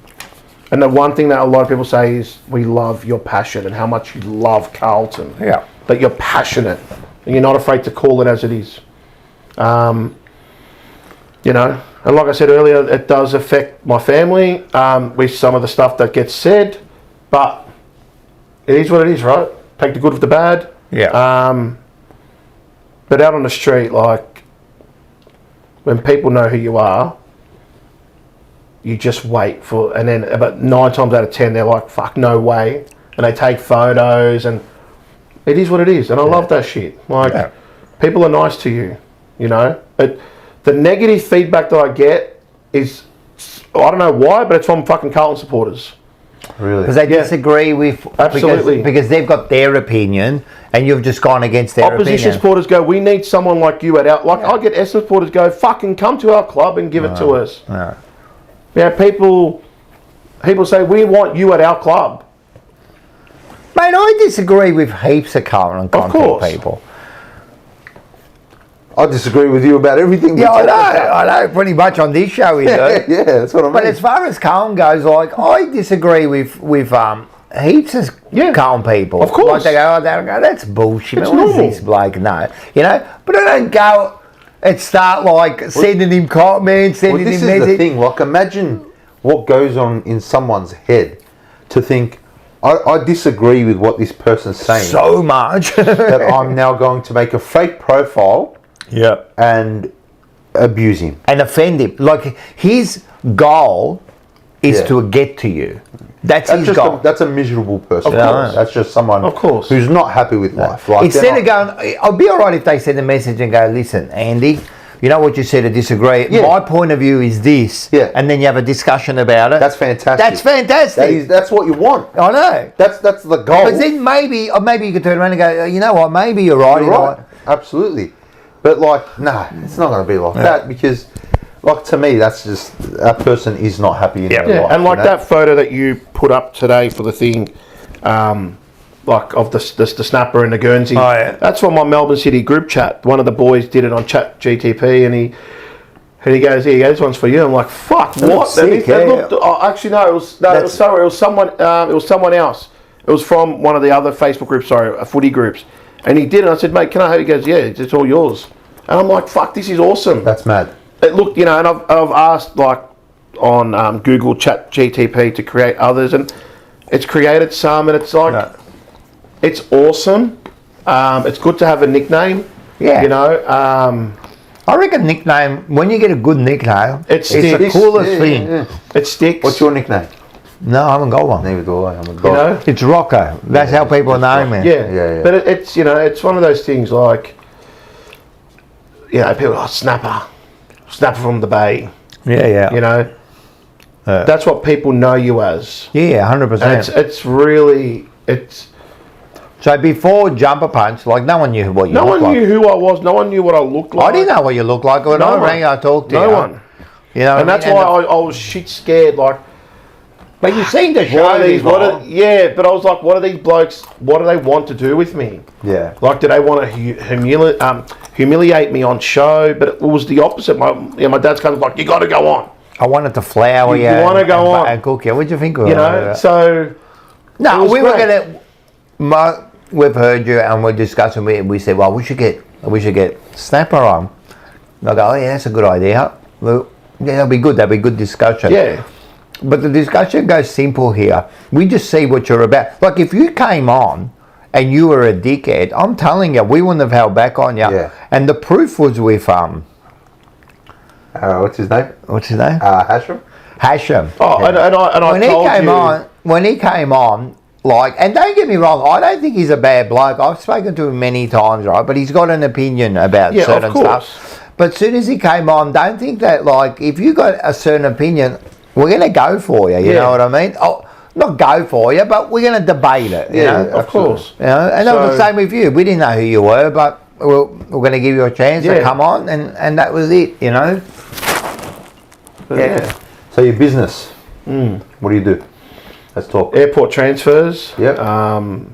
Did a wedding transfer for my mate Jason's parents on Thursday. Mm-hmm. Your dad does it too? My dad helps me on the side. Yeah. He helps me on the side when I can't do I can't do any of the jobs. I'm really grateful for that. And it's taken off.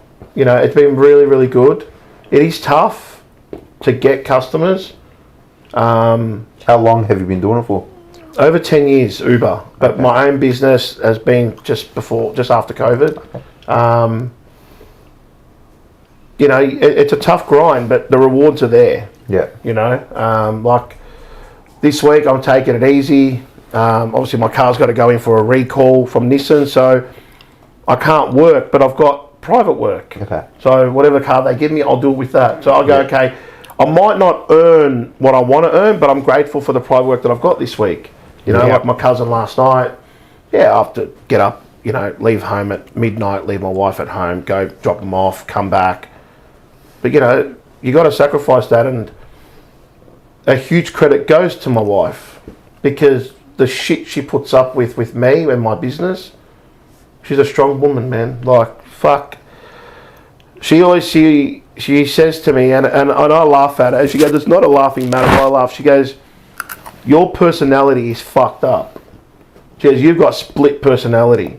She goes, 1 minute you're happy, 1 minute you're sad, 1 minute depressed, 1 minute you're high, like excited. She goes, it's fucked. Isn't that everyone, Mark? Not everyone. I'm like that. No, but when you're in a marriage, you're either happy or sad. With me, there's so many emotions. Like 1 minute I'm happy, the next second I'm fucking depresso. And then 2 seconds later, so what are we doing today again? Like I've snapped out of it.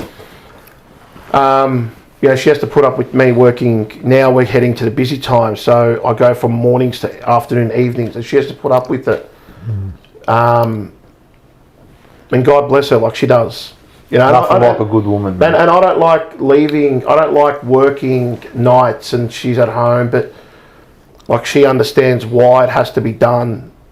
And like I said, the marriage is never perfect. There's always arguments. Like, again, you're leaving me at home, or again, you're working a Saturday night. But then I say, well, babe, I have to. And then when you come home, like the Saturday night just passed, and you've had a massive night, and you go, Sunday spent with her, Monday with her, today together, tomorrow, all this week, so I can't work. We're together, so that's it's the thing you got to sacrifice. And she's like amazing, like she's helped me, and I used to have a calendar for myself. Now we're calendars together. I think that's you've got to work, and I think that's the. Sorry, but I think you're right, because I'm no expert, because like I've been divorced before, but now with this new partner, but even the last time, I mean, we had a good run out of 25 years, and we're still friends, so it's not anything bad. But what I've learnt, and maybe you understand this too. You've got a business. I've got a job where I do shift work, and then this takes up a lot of my time, right? And yet there can be times when you just don't spend time with each other, and you do it. But what I've learnt now is, well, not now, in recent times, is you have to make time for that person. Of course. So you're busy, you're flat out, but then there's that day. You have to make sure, you know what I mean? You have to make sure. Yeah, all right, so it's not the exact relationship where you both work 9 to 5, you come home and that. It's different. But you have to say, I make sure that I spend that time with her. I make sure I do what she wants to do. A lot of the time. Like, I pretty much do what she wants to do a lot of the times, because, well, because I do what you want to do. I do a lot of what I want to do, you know what I mean? Yeah. So when there's that time that we go, it's pretty much, some people might go, like, I'm happy that she's happy doing this. So, even when we go to a restaurant, like, I'm happy to go wherever she wants it, because I'll eat anything. I don't give a rat's, but... what do you want to do, or what do you want to do? We've got Sunday. You're not working Sunday, I'm not working Sunday. All right, what are we going to do? You know what I mean? So I think you've got to make that time. Absolutely. And then you can make it work, yeah? It's so important. Bo. Everyone used Snapper for transfers. No distance is too far. He drove over an hour to me, then to the airport. That is dedication. Yes. Bo, first of all, Bo Cheek's a star. Second of all, yes, make sure you get to Northside transfers. Did Bo tell you anything else about that? No. He didn't. Tell us. Should I open up to Bo? I think I don't know. Should I rip him a new one? I don't know. He's all the way in Rosebud. Yeah, I know. He's in reckon Rosebud. The wavelength is... I reckon it'll reach, the tremor will reach Rosebud. I don't know. All Can you say it? Well, I think Bo got on my nerve. This is what I like. Here we go. All right, so... Love a bit of goss on I like the unfiltered. So, he booked me. He was at the wrestling in Perth. Yes, I know, yeah. So, I messaged him 2 days before. I said, bro, do you need to be picked up? He's like, yes, please. Okay, perfect. So, we've locked that in. 5 p.m. on that day that he comes in. Are you listening, Bo? Because Bo was coming in before midnight or just after midnight. And I messaged him. I said, mate, all good to go. And he goes, yeah. I said, okay. I went to sleep. Because I'm like, fuck, I've got to get up at this time, have a shower, get ready, go pick up Bo, drive to Rosebud. And then I had a private booking that morning at 7:30 from my area. So I'm like, I'll work all night, in the morning, go pick that up, drop off at the airport, I'll come home and I'm done. Yep. 6 hours sleep. I wake up, there's a text message from Bo. Oh, no. It's all good, bro, I've got a lift down to Rosebud. Oh, no. I tell you right now, Oh no. Every curse in Lebanese came, not as in witchery curse, but abusive language in Lebanese came down like no fucking tomorrow. Bo, did you just... That's a shit go, bro. That's shit go. That's it. I was up, right? That's a shit go. That deserves a gold glow. I was up 6 hours, right? And my wife's like, go to work. I'm like, no, because I got this job. It's just around the corner. Yeah. So I'm up. How am I going to go to sleep? I couldn't sleep. So I was like I can understand it, but I'm like... Bo says, sorry. Now tell them exactly what I said. His mum was picking him up. Yeah. Because his mum lives in, I believe, to Essendon, and she was heading down that way. Yeah, because she lives up there, But he said he's going to use me in November. Okay. And I probably should have told Bo, now I tell all my customers, if you've got a late night booking where it's like close to midnight, if something changes, I say to them now, don't text, call me. Call that fucking phone. Keep it ringing. Because eventually I'll roll over and I'll be like, what the fuck? Who's calling me? Yep. Okay? But it got on my nerve. And I'm like, fuck, what am I going to do for 6 hours? But it is what it is, yeah? That's what the industry does. Okay?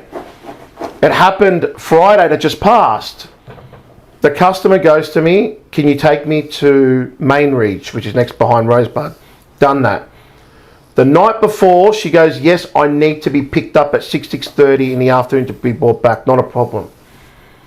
Friday, pick her up in the morning. She goes, oh, by the way, I don't need to be picked up.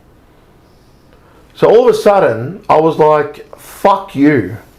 Like, why didn't you tell me this last night when you knew that your friend was going to take you back to Richmond? Just tell me. Because in my mind, I'm like, okay, I've locked in this amount for the day. And then you could possibly like grab another job exactly. or something. But what had happened was this Friday coming, the company who she was working with has got me booked in for the transfer to go down and then back up. So while I lost half of her business, I gained another one for that. And they wanted someone who can do those transfers. So this industry, you get a lot of cancellations, you get a lot of, last minute, and I work with everyone. Yeah, it's probably not part of the job, but you do have to. You have to. And I say to account for it. You get a lot of people go, oh, you know what, we're going to cancel because we've found a cheap alternative. Yeah, not a problem. Well, fucking go for it. Yeah. Then 2 days later, they'll call you back and they go, oh, can you still pick us up because the person we went with, no. And I say to them, oh, I'm sorry. I'm no one's fucking sloppy seconds. Yeah. I charge what I charge because you're fucking going to get picked up. It's a guaranteed pickup. My best mate wanted me to pick up his ex-wife and 2 kids. And his ex-wife said, I'm not paying $100 to Caulfield. Uber and Diddy's $80. You know what they paid that fucking night? $140. And she said to him, why are you paying him $100? He goes, because it's a guaranteed fucking service. Yeah. He's going to be there, he's going to pick me up, and he's going to take me. And he said to her, in the end, you paid $140. He goes, you're a tight ass trying to save 20, but you put fucking an extra 60. Yep. Yeah, that's what happened. And he was telling me his son was embarrassed because of that. Yeah. Yeah, it does happen. It does happen. And I say to people, if you've got a cancelled flight, they've cancelled your flight, I'll work with you. If you're delayed, I'll work with you. I'll always work. But that morning at Bo, oh mate, 6 hours sleep. What were you saying? Someone wants to know what you were saying. Pardon? Someone wants to know what were those words you were saying when he... In Arabic? Yeah. So it's like, you would know. Like you just say it because you're out of... Like I understood because Bo did say to me that maybe his, mum might be. But then when you get that confirmation, you go, okay, we're all set. Yeah. He did say like she sprung it on him. Yeah. But it was a 6 hour sleep. So I wasn't angry at Bo. It was just like, I've had 6 hours sleep. Yeah. What do I do now? Yeah. Yeah. So I stayed up and then eventually I went back to sleep. And then I woke up 2 hours later and I was like a fucking zombie. Yeah. But it is what it is. That's part of the industry. Yeah. So in your field then, are you able to ask for a deposit? I can. But I sometimes I choose not to because people will feel that, oh, why is he going to take my money for? So I choose not to. I think it's reasonable. Yeah, I think it's reasonable. And I think... And even just, you know what, if I'm taking just like 20%. Yeah. Just something. Yeah, say just say it's $100. Say you got to give me $50, and then whatever the rest is the rest. I sort of don't take it because I've gone. You know what? I've got faith in humanity. I've always. But got, it's not about the faith. Man, I used to as well, bro. I know. But It's the amount of times I've had people say to me, "Oh, can you order me? I need 20 bottles." Yep, sweet, no worries. Bang, I'll get the 20 bottles. Sometimes it's a single bottle. Yeah. Can you just get me this one bottle? Hey, it's a $500 bottle, right? Yep, no worries. I'll bring it in. These blokes disappear. Yeah. You know what I mean? I know. Now I've got this bottle that nobody is ever going to buy. Like it's super unique. Yeah. So now I got to hold on to that bottle. That cost comes out of my pocket. Of course. So now when anyone wants me to get anything for them, yep, pay for it up front.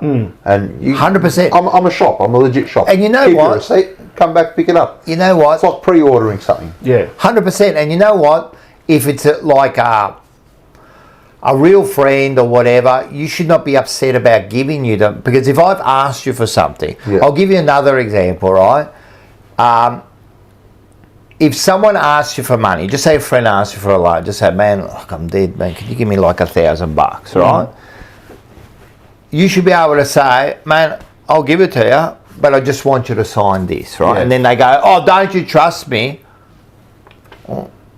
Well, if it's all right for you to ask for it, Yeah, I'm just saying, like, if you're going to pay it back, because most of the times you don't get that money back of a lot of course. times, right?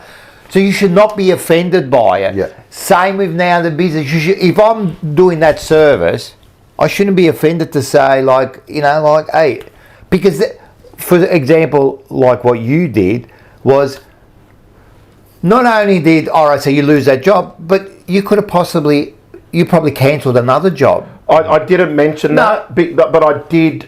Yeah. And that's the thing, like... But you just don't take on another job because you've got that job. I did knock back jobs that evening for it. Yeah. But I don't blame Bo for it. These things happen, right? Yeah. And it just happened to be that I was asleep.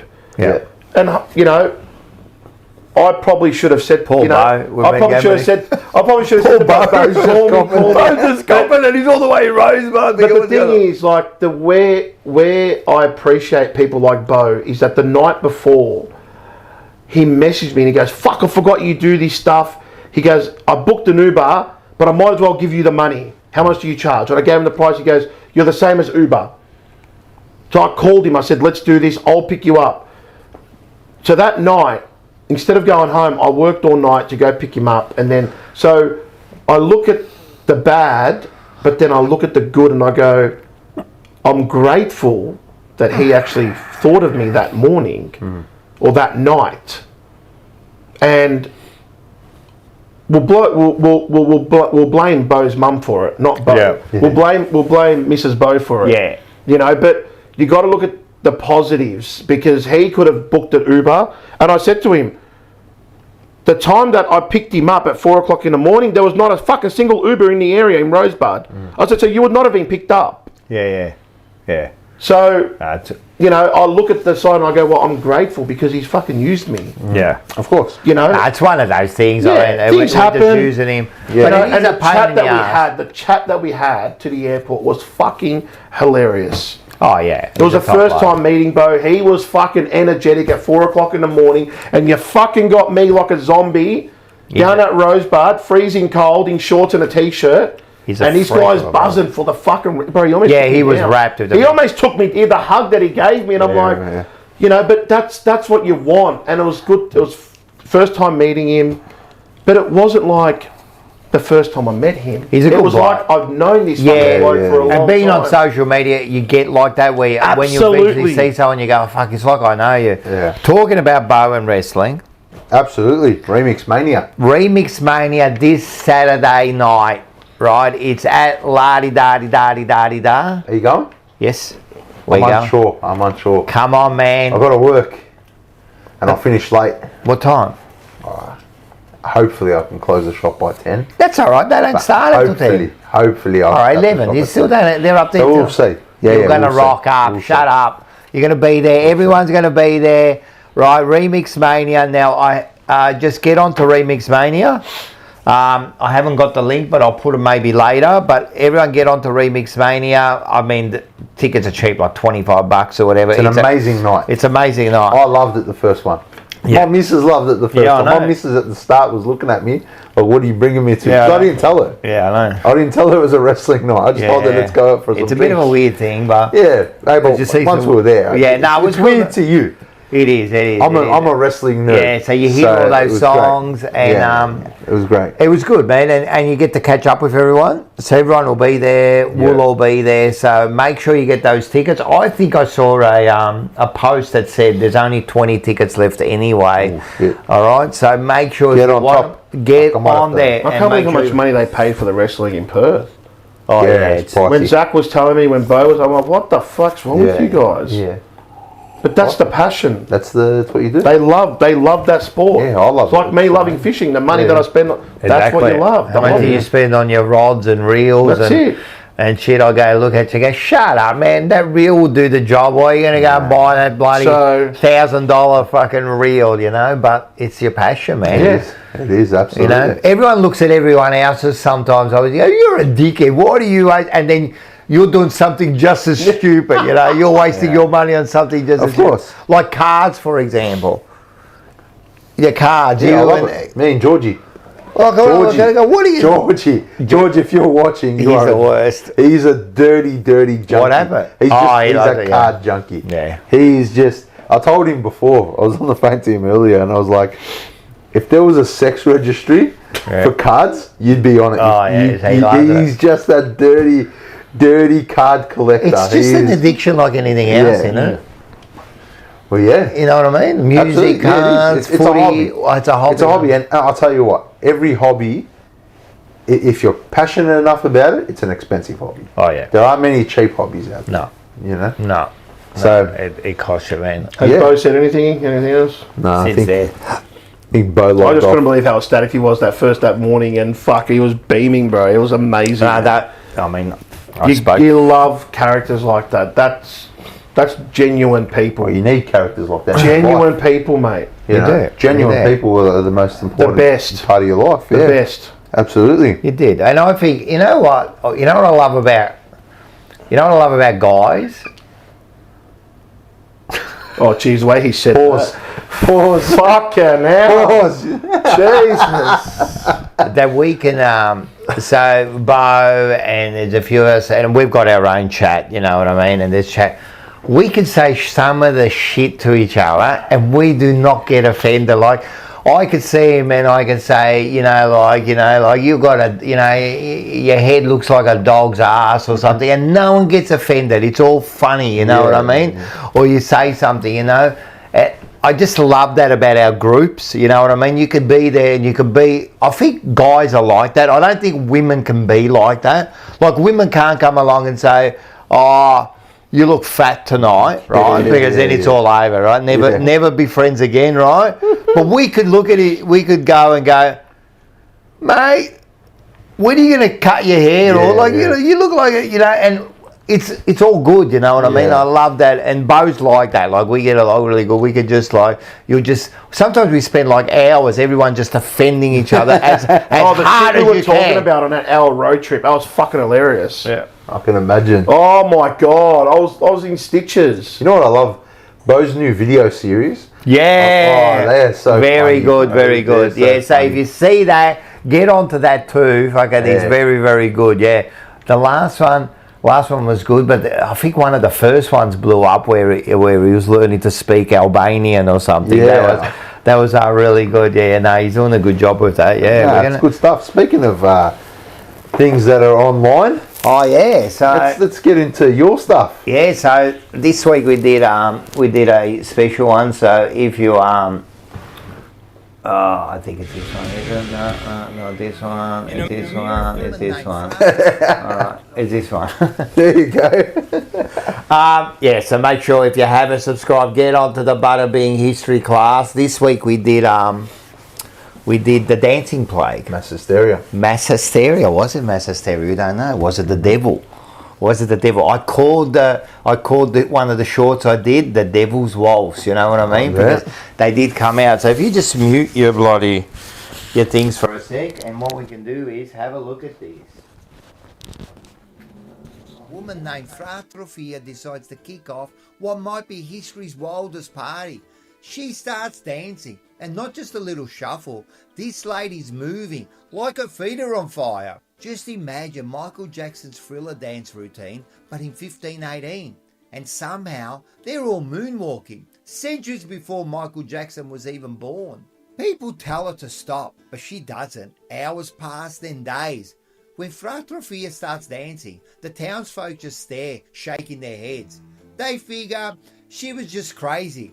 You know, like Uncle Luigi after too much of his homemade wine, twirling around like his Fred Astaire. But soon other people join her, and within a week dozens of people are out there all showing their best moves in the street. No one's clapping along, they're all too confused. Everybody's gone crazy. It's like Saturday Night Fever gone wrong, except instead of John Travolta strutting his stuff, you've got people dancing like they've never seen a mirror before. That's sparkling. You want normal or sparkling? Sparkling's fine. I bought this one and it's got a lime twist, so I don't know if you'll like that. Yeah, so that's the Dancing Plague, a very fascinating story. So everyone get onto it, get onto YouTube, get onto the channel, subscribe if you like those sort of stories. I've also been doing some shorts. Hopefully you've been enjoying them. They usually kind of go along with the thing. But yeah, so this week's been a good one. Yeah, so I enjoyed doing this one, and it was one of the first stories I kind of looked into. You know what I mean? I found it and I'm thinking, what's going on? And you'll have to watch a story, but no one really knows. How crazy is that? No one really knows, man. It's not the first time it happened either, but no one really knows, man. But I give some theories in the story that what it could have been. So yeah, so that's a good one. So yeah, so if you like it, subscribe. If you don't subscribe, because I don't want you to subscribe if you're not going to watch my videos.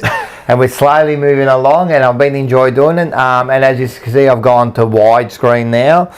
I've also changed the studio. I've added some colour to the studio, made it a bit more entertaining, and I've also added some animation to it. So noticed that. Yeah, I've gone a little bit thing. So look, I've been researching all this on how to do stuff and just trying to get better and better. And I remember watching one video, and the bloke goes, "You should just aim," and this, I think it's a good lesson for life. Just aim to be 1% better every single time. Of course. So 1%. Every time we do a video, concentrate on one thing and get 1% better. And I think if we do that in life, you know what? After 100 times, you should be 100% better. Of course. You know what I mean? And maybe they should be like the Carlton Football Club too. Wow. You know? Not wrong. So 1% better, yeah. So make sure you get onto there. Yeah. And next week, I don't know, I'm deciding. I might do one that's close to your heart. It's called the Dead Pope trial. Okay. Yep. So have a look at that one there. I'm interested. Yes, it happened early on in the century, but yeah, the Vatican and the popes at those days used to do some real weird shit, man. So yeah, so check out this one. It's going to be a good story. It's called the Dead Pope trial. Yeah. So Interesting. yes, you will be interested. Very. You're a religious man? Yeah, I am. A lot of people that follow me, Why'd you have to start it again? No, So I am. You're Christian? Catholic, yeah, Catholic, Maronite. You both the same. You're Catholic, Christian. I'm Orthodox. He's You're like Orthodox. my missus, Orthodox. Yeah. But no, like people who follow me on Instagram would obviously see that sometimes I post a lot of religious stuff. You go church? We don't go as much as what we should be going. And that's because where we live, Mickleham, and I know one of our churches is up in Greenvale, but just a lot of the times you're busy, and like I said to my wife, this week we should go during the week. Is your wife religious? Not as much as me, but like she does her prayers every night before we go to sleep and whatnot. Yeah, so that's pretty religious. Yeah, but do you pray before you go to bed? I pray before I go to bed. I pray when I wake up. What do you do? Do you do your own little prayer, or do you? I do my own little prayer. Yes, if I'm like really struggling, with whatever I'm struggling with at the time, I might, recite something from the Bible. But generally, it's just kind of my own thing. I'm very grateful. What about before eating or anything like that? I just kind of like just something like that. Okay, maybe. But you don't do the whole thing. Yeah. No, and you? Yeah, I'm the same. Like when we finish eating, like I do the sign of the cross. But like even like before I came on here, like we were laying down on the bed and I was on TikTok. This isn't that kind of show. Listening on TikTok, and there were prayers in Aramaic, which is what the language that Jesus spoke. And I was just listening to it, and my wife was listening to it as well. And we're just laying there and just listening to it. But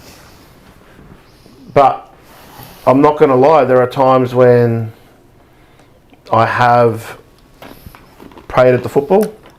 Same, 100%. I'll tell you what, it everyone's happened this religious year. when the plane's going down. It happened, and I won't lie, Collingwood played, who did they play in the final this year and they lost? Was it Brisbane? We went to St Anthony's Cathedral in Hawthorn, or Burnley there.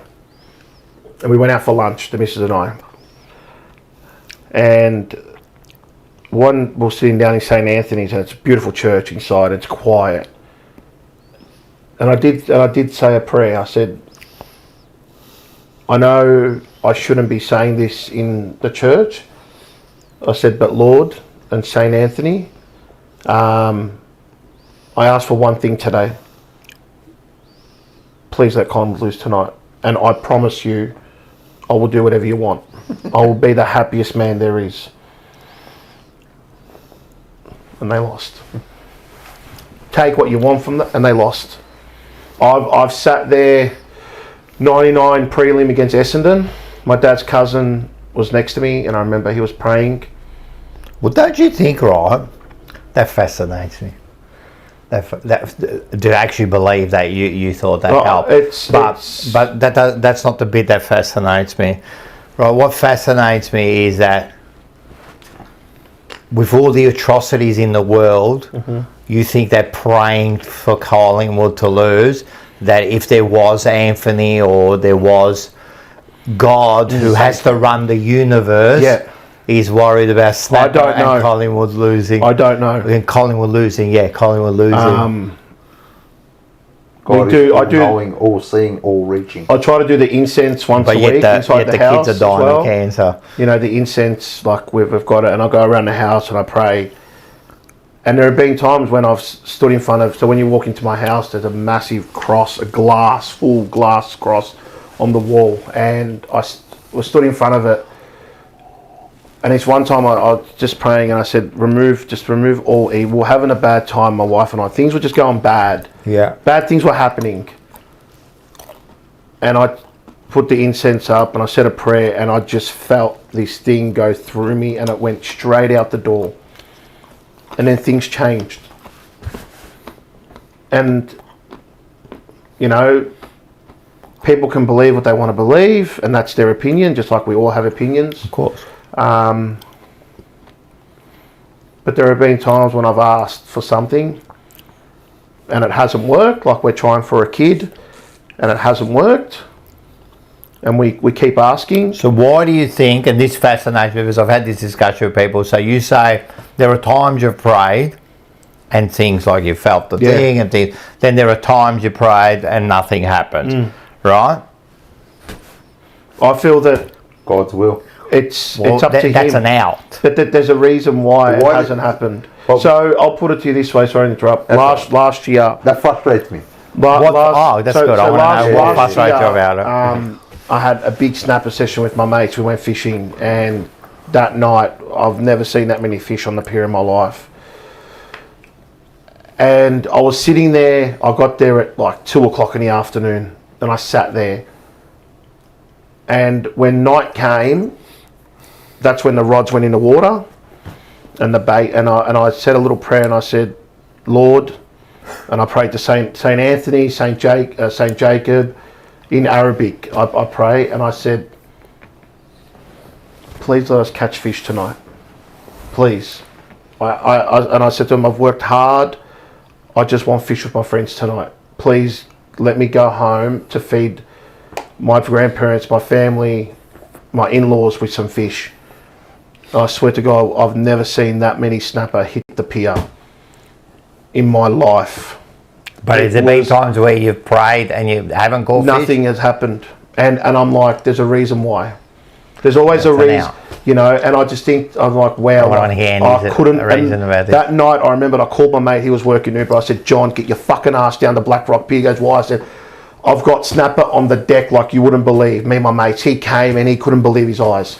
I had rubbish bags ready. He took 3 fish, about 3-4 kilos each. He took 3 fish and went home. And I just thought, wow, like it's, and sometimes you pray and you go, why? But it's in God's hands. Like there's reasons why things don't happen. I could have been involved in a massive accident this year. The car behind me, the guy was on stuff and he was flying. And I don't know what made me move from the middle lane to the right lane. And within that second of moving, he flew right up and smashed into the car in front of him. And that made a pile up. And I started crying. I watched the dash and I started crying. I'm like, what made me move over? Was someone watching above? But you're just saying that. But something made me move over. Yeah, but you're just saying that. You're saying someone's watching above. I mean, but you can't. But that's a belief. That's the belief. Again, with this belief, I understand that, but you're just saying that. What made me move? Like, what made you move? Like, you just don't know. It's just an instinct. That the way you do it, the way the things. It could have been something. But you directly went to, oh, there's something above. But anyway, what I want to know. Why can't it be that? It could be that. Yeah. So being a religious person. But could it be something else? Could be. All right. So but what I'm choosing to attach myself to my faith. I know you do that. Yeah. I know that. We've had this discussion. What I'm saying is, people do this with a lot of stuff, but right? What you call an out. It is an out. I call faith. No, it is an out, because what happens is you pray. Yeah. Sometimes it happens, sometimes it doesn't. When it happens, you go, oh, it was God. And then when it doesn't happen, you go, oh, it's God's will. So both times it's God. No, it's not. It is. Because no, it's not. It's an out. No, it's an out. Not an because out. you praying it's an attachment to belief. No, it's absolutely. It's attachment to my faith. The other reason, Rocco, is why I'm very religious. In the Old Testament, it is. In the Old Testament, it's not. You're wrong. It's an out. You're wrong. No, I'm not wrong. It's an attachment. No, it's an out. It's an out because you pray, and then when it works, you attach God to it, and then when it doesn't work, it's His will. You know, it's all right. You have a tsunami, right, and you kill 250,000 people, and then the one person who happens to fucking save, he thanked God. Of course. Well, that's ridiculous. What about don't do the tsunami? But who doesn't do who? God, he controls everything, doesn't he? Absolutely. Don't do the tsunami. But maybe don't kill 250,000 people. And then this bloke, he thinks, surgery, you get saved by surgery. Don't worry about the doctor doing fucking 15 years of things. But what you do is, thank God that he... No, thank the fucking doctor for doing 20 years of fucking school to save you. But you can do both things. You can do... I don't agree. But tell me what you're saying. The reason why I'm very... I want to get back to this. I definitely want to get back to this. The reason... And another thing is... So when I walk with a limp. Yes. I've got hip socket missing and whatever, the joint and all that. I never noticed. In the Old Testament, Jacob had a fight with God. and God struck him in the hip, just the left hip socket. And ever since then, he walked with a limp, and that's what I've got in my life. I've been called so many things, penguin and all that stuff, but that's how God made me. Seriously, and I look you've back come at to that conclusion. No, but something written in the Old Testament, what is it? The Old Testament. Testament, right? 2,000 years ago, written by goat herders, right? You're saying that is why you've got the limp. Very minimal, like you can't minimize but isn't a coincidence? I understand, but to say that's like But isn't it a coincidence that has happened then? Yes. And now, yes. I was born you know how that. many Jacobs have got a limp? You know how many non-Jacobs have got a limp? It doesn't matter who I know. I don't know everyone in the world. When you're a religious person, you read that. And that's the thing. You go. But to jump to that, that's huge. No, I know. That's the biggest, hugest one. Even growing up, we were, it's always, we went to church on Christmas, Easter, we went once a week, but it plays a big part. And it definitely plays a big part of your life. I'm not saying that. It's massive, and like I've got Muslim friends, Muslim mates. One of my mates, who best mates with fishing, he's Muslim. But there's a huge respect there. When it's Ramadan, I wish him, happy Eid Mubarak. Got nothing to do with the respect. No, but there has to. There's a respect level because we've got friends who are Muslim. When it comes to what's that got to do with hang on. When it comes to Christmas and Easter, they don't wish it. They don't say Happy Easter. I know, but you're saying I've got a great friend, right? Yeah, but when it comes to... But he's Muslim, so what? No, but because in this world we live in, Rocco, people think Lebanese Muslims and Lebanese Maronites and Orthodox hate each other. But that's not true. I don't think normal people. No, they do. Because when they go, you'd be very because when they go, Lebanon's a Muslim Christian, I'm looking, no, it's not. I think a lot of times when they talk about these people, it's the extremes that there's extreme. No, but you know who's the blame to that? It's the fucking media. Who's what they feed the people. A lot of things. And people go to me, but Lebanon's a Muslim country. I'm like, no, it's not. I've gone, Lebanon is the only Middle Eastern country that's Christian. I've gone, the president is a Maronite and the prime minister is a Muslim to keep the peace. I've gone, you go there, there's no fighting between each other. You can walk into Tripoli with the cross and they will welcome you with open fucking arms into their house, and they'll feed you, they'll bath you, they'll do whatever you want. And people think that we hate each other. We don't hate each other. We love each other. But there are friends out there that I have. When it comes to the Eid for the Muslims, I wish them. But when it comes to Easter and Christmas, they don't wish me back. And I think to myself, you're the fucking problem in this world. How hard is it for you to message me and say Happy Easter, Snapper, Happy Merry Christmas? But for me, I don't believe in it. Why did they have to wish a Happy Easter? It's a respect level. I respect you when it's your time to celebrate. Dude, it's not hard to go to hey, Snapper, Merry Christmas to you and your family, doesn't have to respect your beliefs.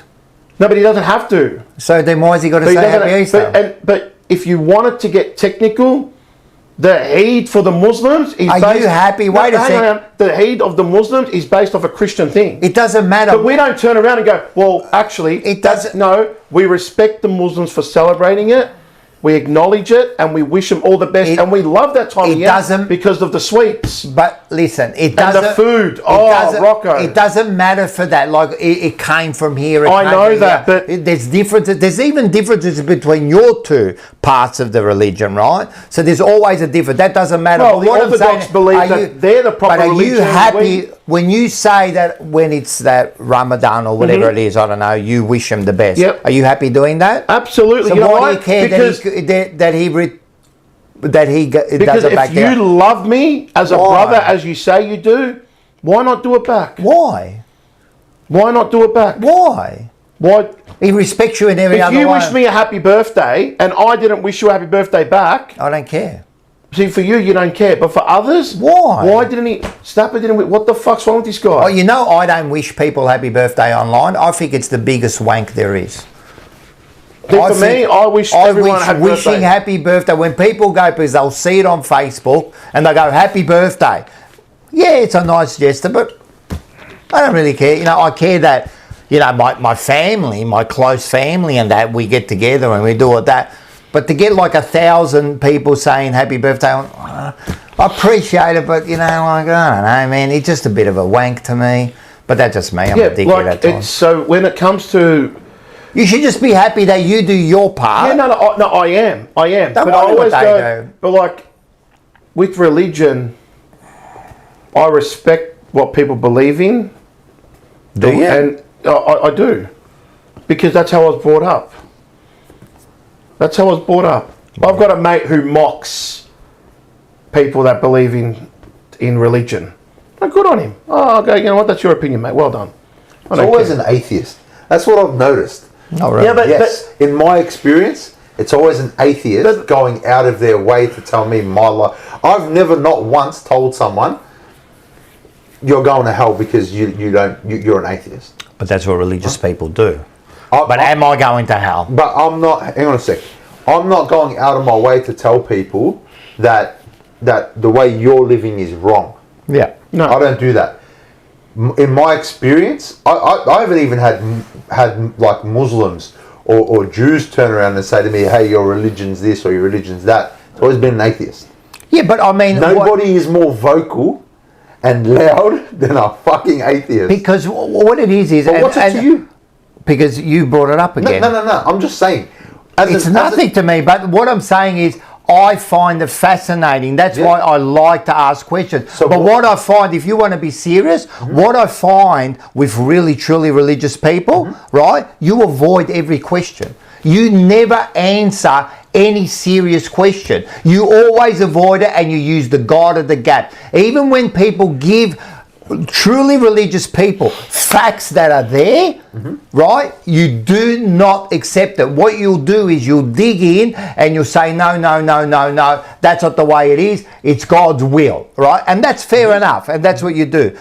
By the way, I've never told you how to live your life, and we only have this discussion here. I'm just talking about like in general. I never go up to someone and go, oh, you know, like I never do that. But if you bring it up, I'm going to talk about it, right? And it should be like we have been having. It should be a open ending religion. But that's what I find, and that's why all we're doing is you say it's always an atheist. What is an atheist?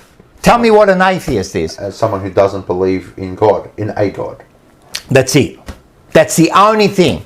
Doesn't believe, right, in a God. You're an atheist. Why? Because you don't believe in 9,999 gods. You only believe in one. So you are an atheist. You know where the word atheist come from? It was the Romans who came up with the word atheist because it was the people who wouldn't believe in their religion, right? So that's all it is. So everyone's in an atheist in a way because you don't believe in everything else, but you believe in your thing. That's like a technicality. Yeah. So the only thing I don't believe in, right?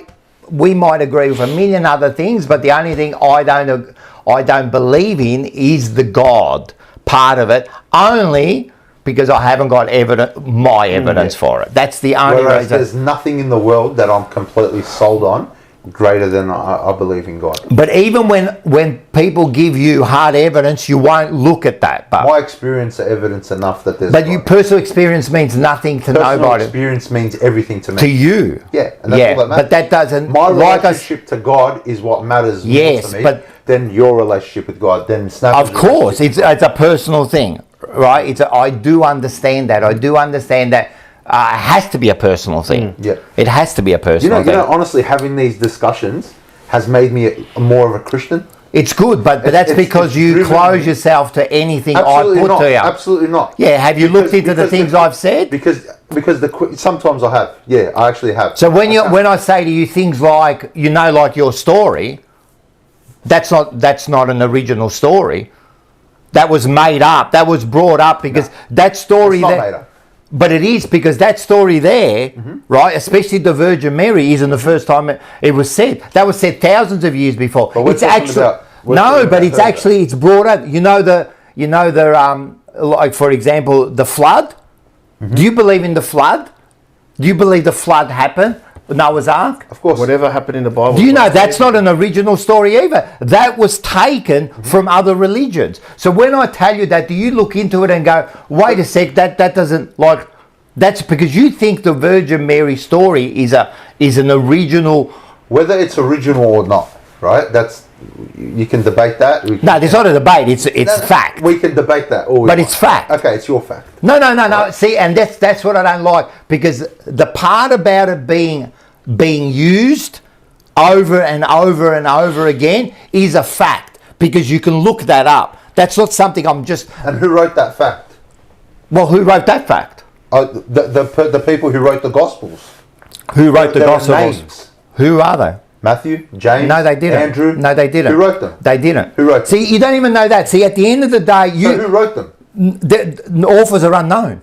How? They literally... No, they haven't. They're named after... No, you're wrong. I'm not wrong. You are. They're right there. No, you're wrong. Yeah, I'm not You're wrong. wrong. If You're you read wrong. at the front of the Bible, you get the Bible, it says, Yeah. scholars write on there, the Matthew, Paul, Yeah. Mark, and John, I think it is, Yeah. are names that they put onto them later on. The authors of those books are unknown, and that's a fact. Let's That look is up a this fact. fact on Have a Google. look at it. Well, you... Have a look at it. I'm telling you now, the authors of John, Mark, Luke, and Paul are unknown. The one thing that the religion, and I know the AFL don't like religion, right? Because Why? Remember when they had the whole yes and no vote, and they put the yes over the AFL logo at Marvel Stadium, and then they took it down. But that wasn't for religion. That was for. No, that was for the yes and no vote, and it upset a lot of For the people. Aboriginal. Right? Apostles, other No, not for figures the like Aboriginal. Moses, It was- David and Paul. It was for the it was for the yes or no vote about marrying. What was that? While he's looking it up, I just closed it. remember the Giants player that didn't want to wear the rainbow colours Yes. because of her Muslim religion. Yep. She got hatred for it. Yeah. I said to my mates, I'm like, fucking good on her. Yeah. Good you're right. on her, because Everyone should her stand up. religious beliefs as a Muslim is against it. Oh, so good 100%. on her for standing her ground. 100%. I agree. And if the AFL don't like it, fucking this. AFL shouldn't get involved. That's that. AFL should not get involved in that. When Adam Saad fasts for Ramadan and doesn't drink water, I go, mate, well done. Well done. Because I can't do that. I can't go from sunrise to sunset without drinking water and play sports, or drive. I can't do. So good on you for doing that. Yeah. But then and I remember I was here once with the show during Lent, Yep. during Easter, and I couldn't eat meat. That's right. So when I look at people and I go, if you're doing it for good on you, Yeah. No. you know, good on you. And there's a lot of people out there like that, and there's a lot of people that judge. Like in the A League, last season they stopped games so the Muslims who played could break their fast, and people were commenting, "How dare you?" And I attacked them like, "Who the fuck are you to judge the A League? Good on the A League for what they're doing. It's only a 2-minute break. That player breaks their fast. They have something to drink, something to eat, and we're back to playing I football think we again." should keep like religion and that and all out of sport. But I love it when the code, I hate that it's goes, involved. we're going to make everyone equal, and it's not fair that you've had to fast and this player gets to drink water. No, once the sun's down, we take a 1-minute break. The Melbourne City players and the opposite player were drinking water. They had something quickly to eat. We're back to playing football. Yeah. Good on yous. Full respect. So we got a thing. Dig 1101 Rocco. Yep. Atheist is a Greek word, atheos, which means godless. Yeah. Yeah, and what's wrong with that? There's a theist, I don't know, which is you. I'm- No, and he's right. There's a theist, which is someone who Yeah. believes in a God. An atheist is someone who doesn't believe in a And God. the thing is, we've got to respect That's it. what someone believes in. If they believe what, just like we respect everyone about the opinion about Carlton. You got to, everyone has an opinion.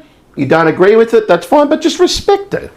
it is what it is. Yeah, I don't think I've ever disrespected it. No, we're not saying that. My girlfriend's a Buddhist. I reckon some people watching would think and they might, but people don't like that when you get challenged. I've had heaps of debates with with people, and they don't like to be challenged, and I understand that. I'm happy for you to prove me wrong in any of the things I've said. See, but when you say to me what you always say to me, right? You always go to me, why do you care? I'm only debating because you're having this discussion. I don't care. I love you, Andy. Yeah, of course. I love you the way you are. Yeah. And I actually find it fascinating talking to you about this, and this is why I ask you these questions, Yeah. you know what I mean? I don't believe in it, but you believe in it, and I love the mindset of it. Of course. It's fascinating, you know what I mean? Like, it's cool. But when you go to me, why do you care?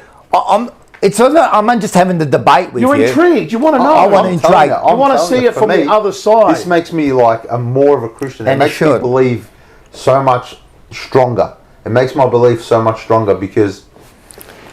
Tell me why. Well, I had a customer once say to me, we drove past St. Anthony's Cathedral, and I did the sign of the cross 3 times. And she goes to me, oh, why did you do sign of the cross? Oh, because St. Anthony's. I said, in my religion, St. Anthony is huge. He guides the way.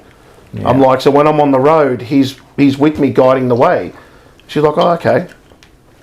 But she was curious as to why. I get people going to me, oh, you're Lebanese, you must be Muslim. I'm like, yeah, a lot of people think that. Christian. Yeah, I'm Christian. And they go, no way. And I've gone, but that's the people don't.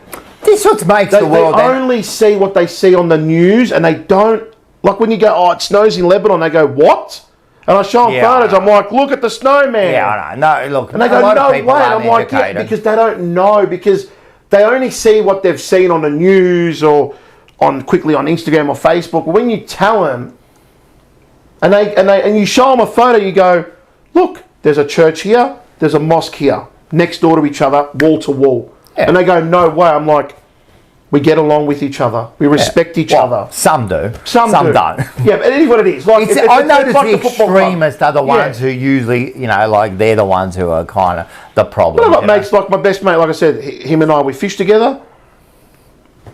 And, so it should be. It's unbelievable. So it should be. It should be. Have nothing to do with your relationship. No, your belief. There are many other beliefs that I've got about, like, other shit that you probably don't agree with, you know what I mean? And this isn't science, or just other stuff, I believe a relationship should be like that. And you'll go, nah, it should be like that, of course. I never let religion get in the way of a good friendship. No way. No way.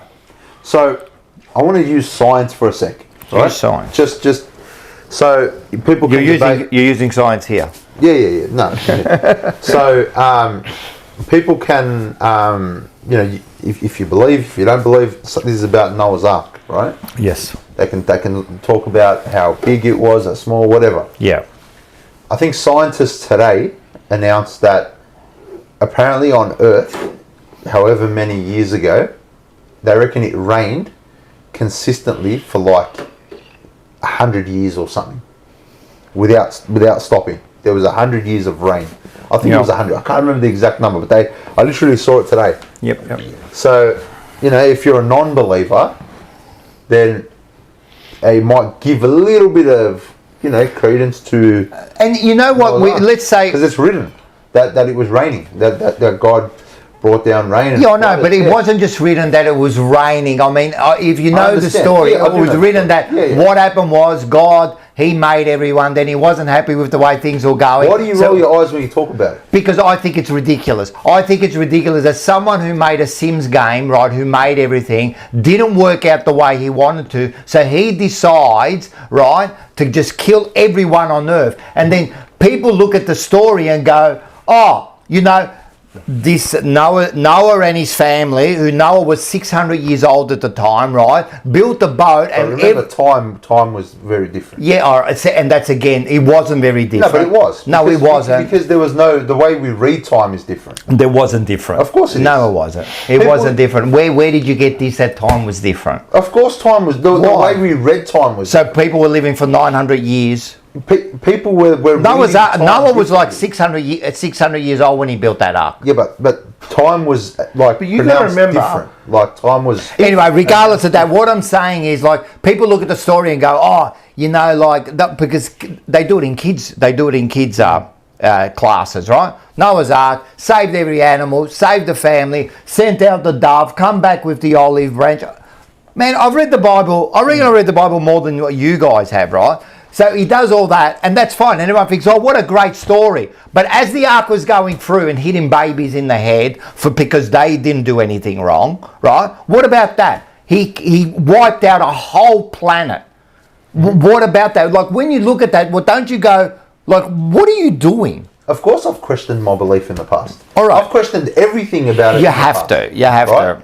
But don't you look at that story, like you're talking about Noah's Ark, and when I look at a story like Noah's Ark, it wasn't the first time that story was done, right? It was done many times. But let's say it's the Noah's Ark of the thing, fine. That's what happened, yeah? All right, I agree. And you know what might have happened? When I look at that story, I think this is what might have happened. It might have rained for like 30 days, and there might have been a flood. It didn't flood the earth, but it flooded a whole place. Now, when you're 2,000 years ago, that would probably look like the whole earth was flooded. And that was the story written, you know. Did he put every animal, you know? Like over time, the story changed. So when I look at it, I'm thinking, maybe something like that happened. But the story of the ark just doesn't make sense. Bro, it can't make sense. No, it can't. It can't. Of course it can. Nothing about it makes sense. Okay. Nothing about it. Nothing about it. Have you ever thought that a penguin, there's no way a penguin went from Antarctica and walked all the way to the ark. It does not make sense. You can't put two of every animal on an ark. So it does not make sense. If you believe in,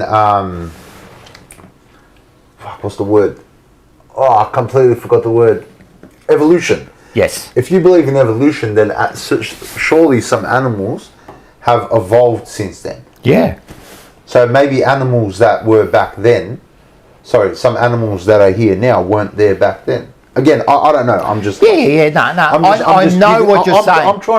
I'm trying to meet you. All right, and I'm trying to meet you. I'm trying to meet you at a scientific. And this is why I'm saying there might have been a flood where something like this happened, and then stories were written. You know what I mean? I understand that, but the actual story, did things evolve? But at the end of the day, do Christians or the Catholic or the Bible, let's say, we'll just stick with the Bible, do they believe in evolution?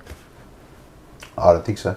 Yeah, no. But the Vatican has changed its mind now, and so the Pope has turned around. To be completely fair, you can't deny evolution. The evolution is a fact. You can debate evolution, you can debate all this. I don't care about all this. All I know, for me personally, is that Jesus Christ is my Lord and Saviour. And everything I can do and will do and have done is through Jesus. And that's fine. To me, bro, that brings me... But hang on a sec. Yeah. That brings me so much joy, bro. And it brings me so much love in my heart that there is... With everything going on in the world, right? Yeah. That I've been blessed, right? To have, like, as much belief as I have. And bro, there are times again where absolutely I've questioned my belief. When my dad died, bro, but I watched my dad suffer for fucking 10 years. My dad was suffering. That makes you think, huh? That made me fucking question everything, bro. Yeah. My dad looked me in the eyes, bro. The one time I saw my dad shed a tear was when he was almost at the end, and he said, "I just want to fucking go." Yeah. That's what he said. And I remember like questioning, like, why? Like, I wasn't really strong in my belief back then, right? And when I saw my dad, my dad didn't move, bro. Right, he was in a coma for days. When they took the machine off him, the last thing my dad did was put his arms up in prayer. He didn't move for days. Yeah. He had that. And then I watched him take his last breath a couple of hours later. Yeah. That was his last movement. And I still questioned, why would you do this? Why do people suffer? Why do we... And to me, maybe it's not for our comprehension. Maybe it's just too complicated for us to understand. Maybe I'm not smart enough to understand.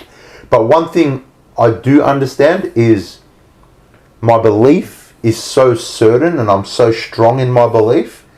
And again, I've got lived experience, my own experience where I felt things, right? And could be anything, bro. You're right. It could just be fucking the wind just blew at the right time, made the hairs on my neck stand up. 100% it could be that. But what I latch onto is that I'm blessed.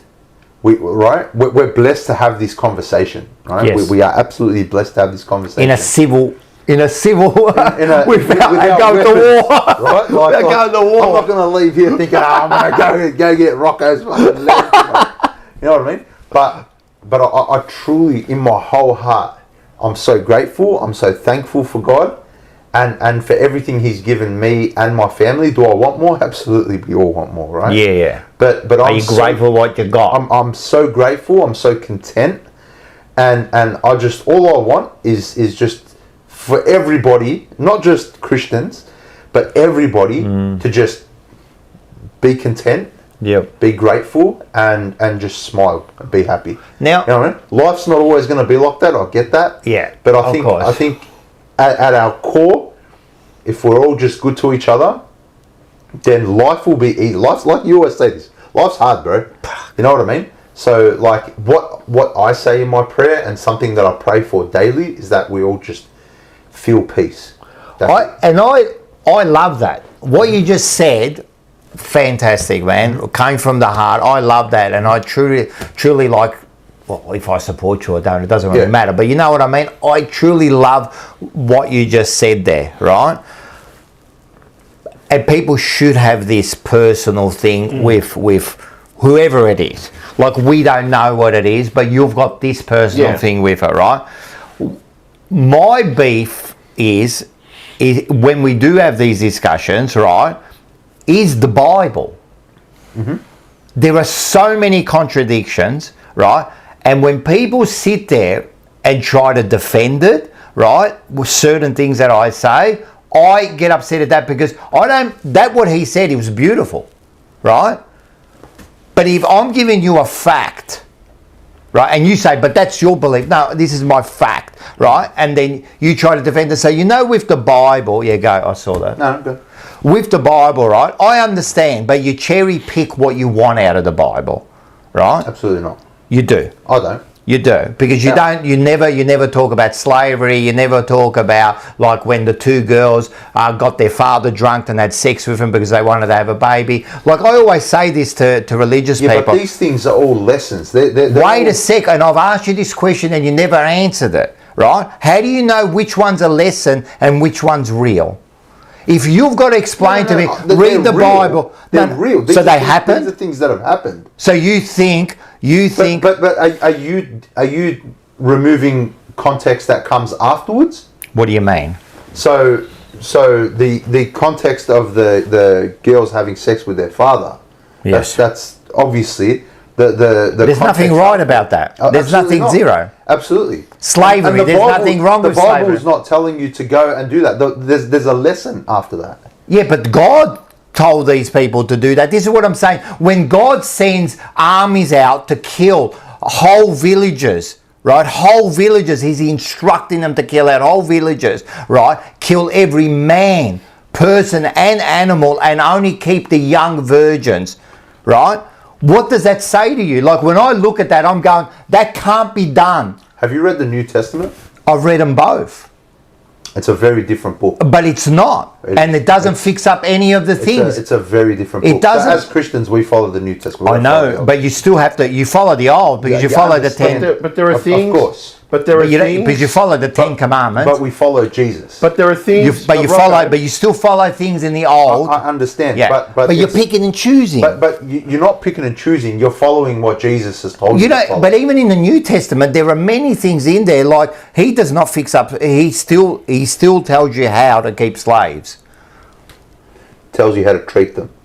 Of the time, He also tells you to pay your taxes. He also tells you to do everything of the time. He also tells you that a slave can be passed on to your family. He also tells you that you can beat your slave as long as he doesn't die within 3 days. So he still tells you these things. This is what I'm saying. No loving God would say that. But these are laws of the land as well. But who would you? So you got the Old Testament with the slaves. In the New Testament, he could come out and say, "Listen, I stuffed up, right?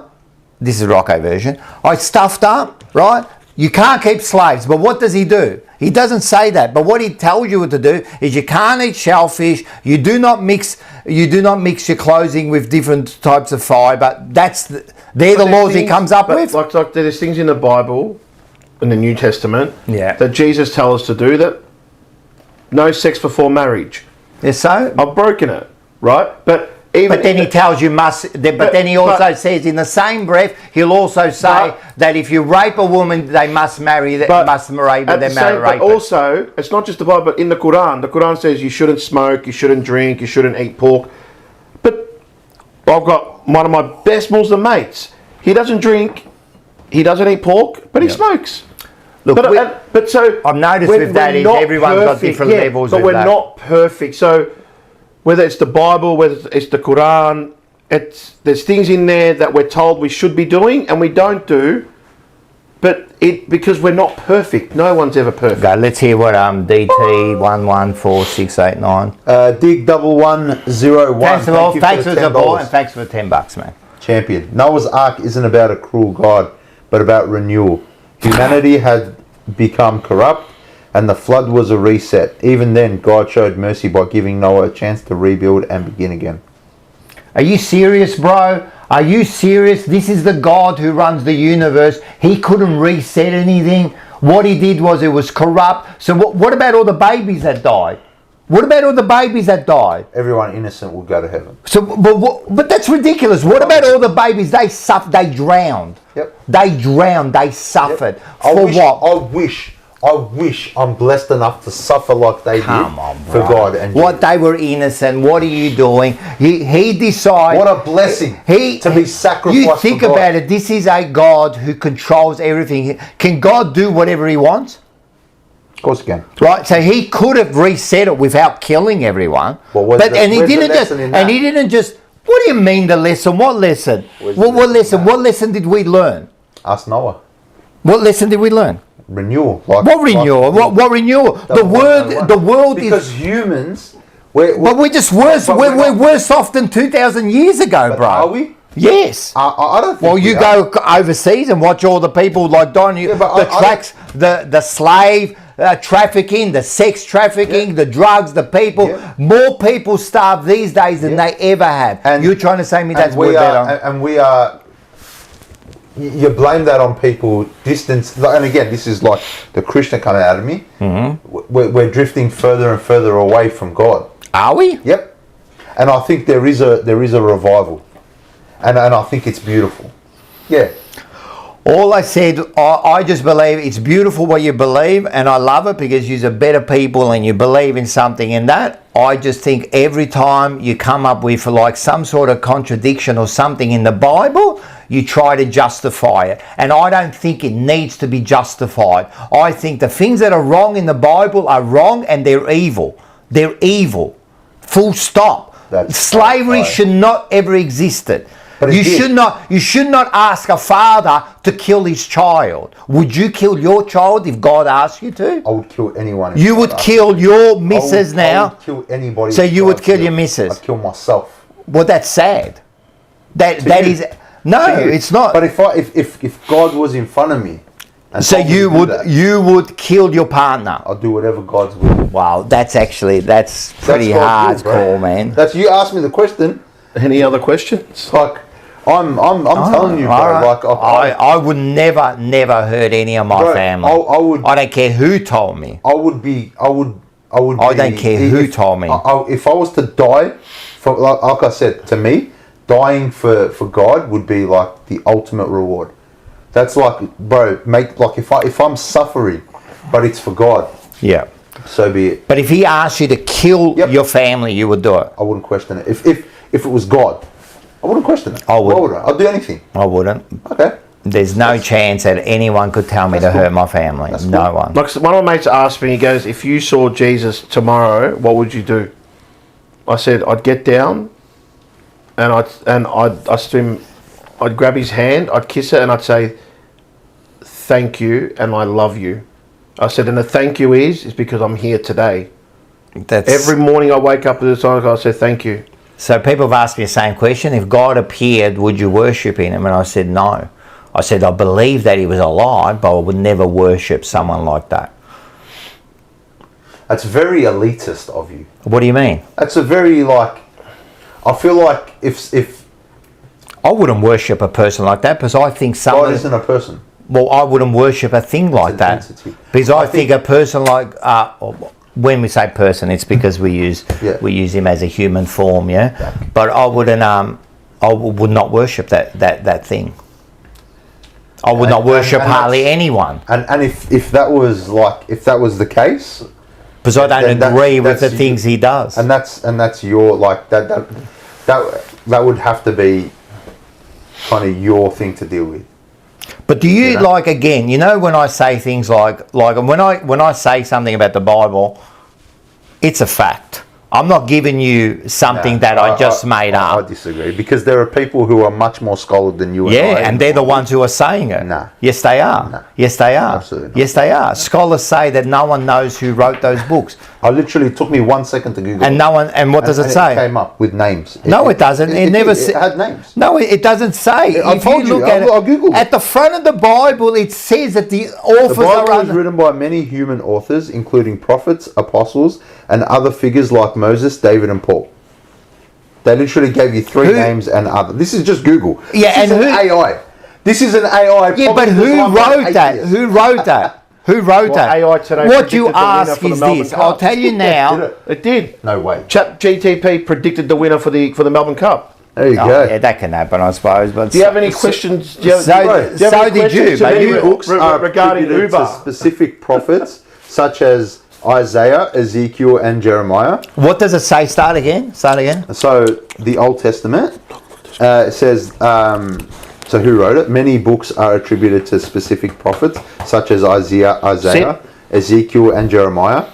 Lawgivers, Moses is credited with writing the Torah, the first 5 books. Sages and kings, wise figures like Solomon wrote Proverbs and songs. David is mate. There's just names. It doesn't matter.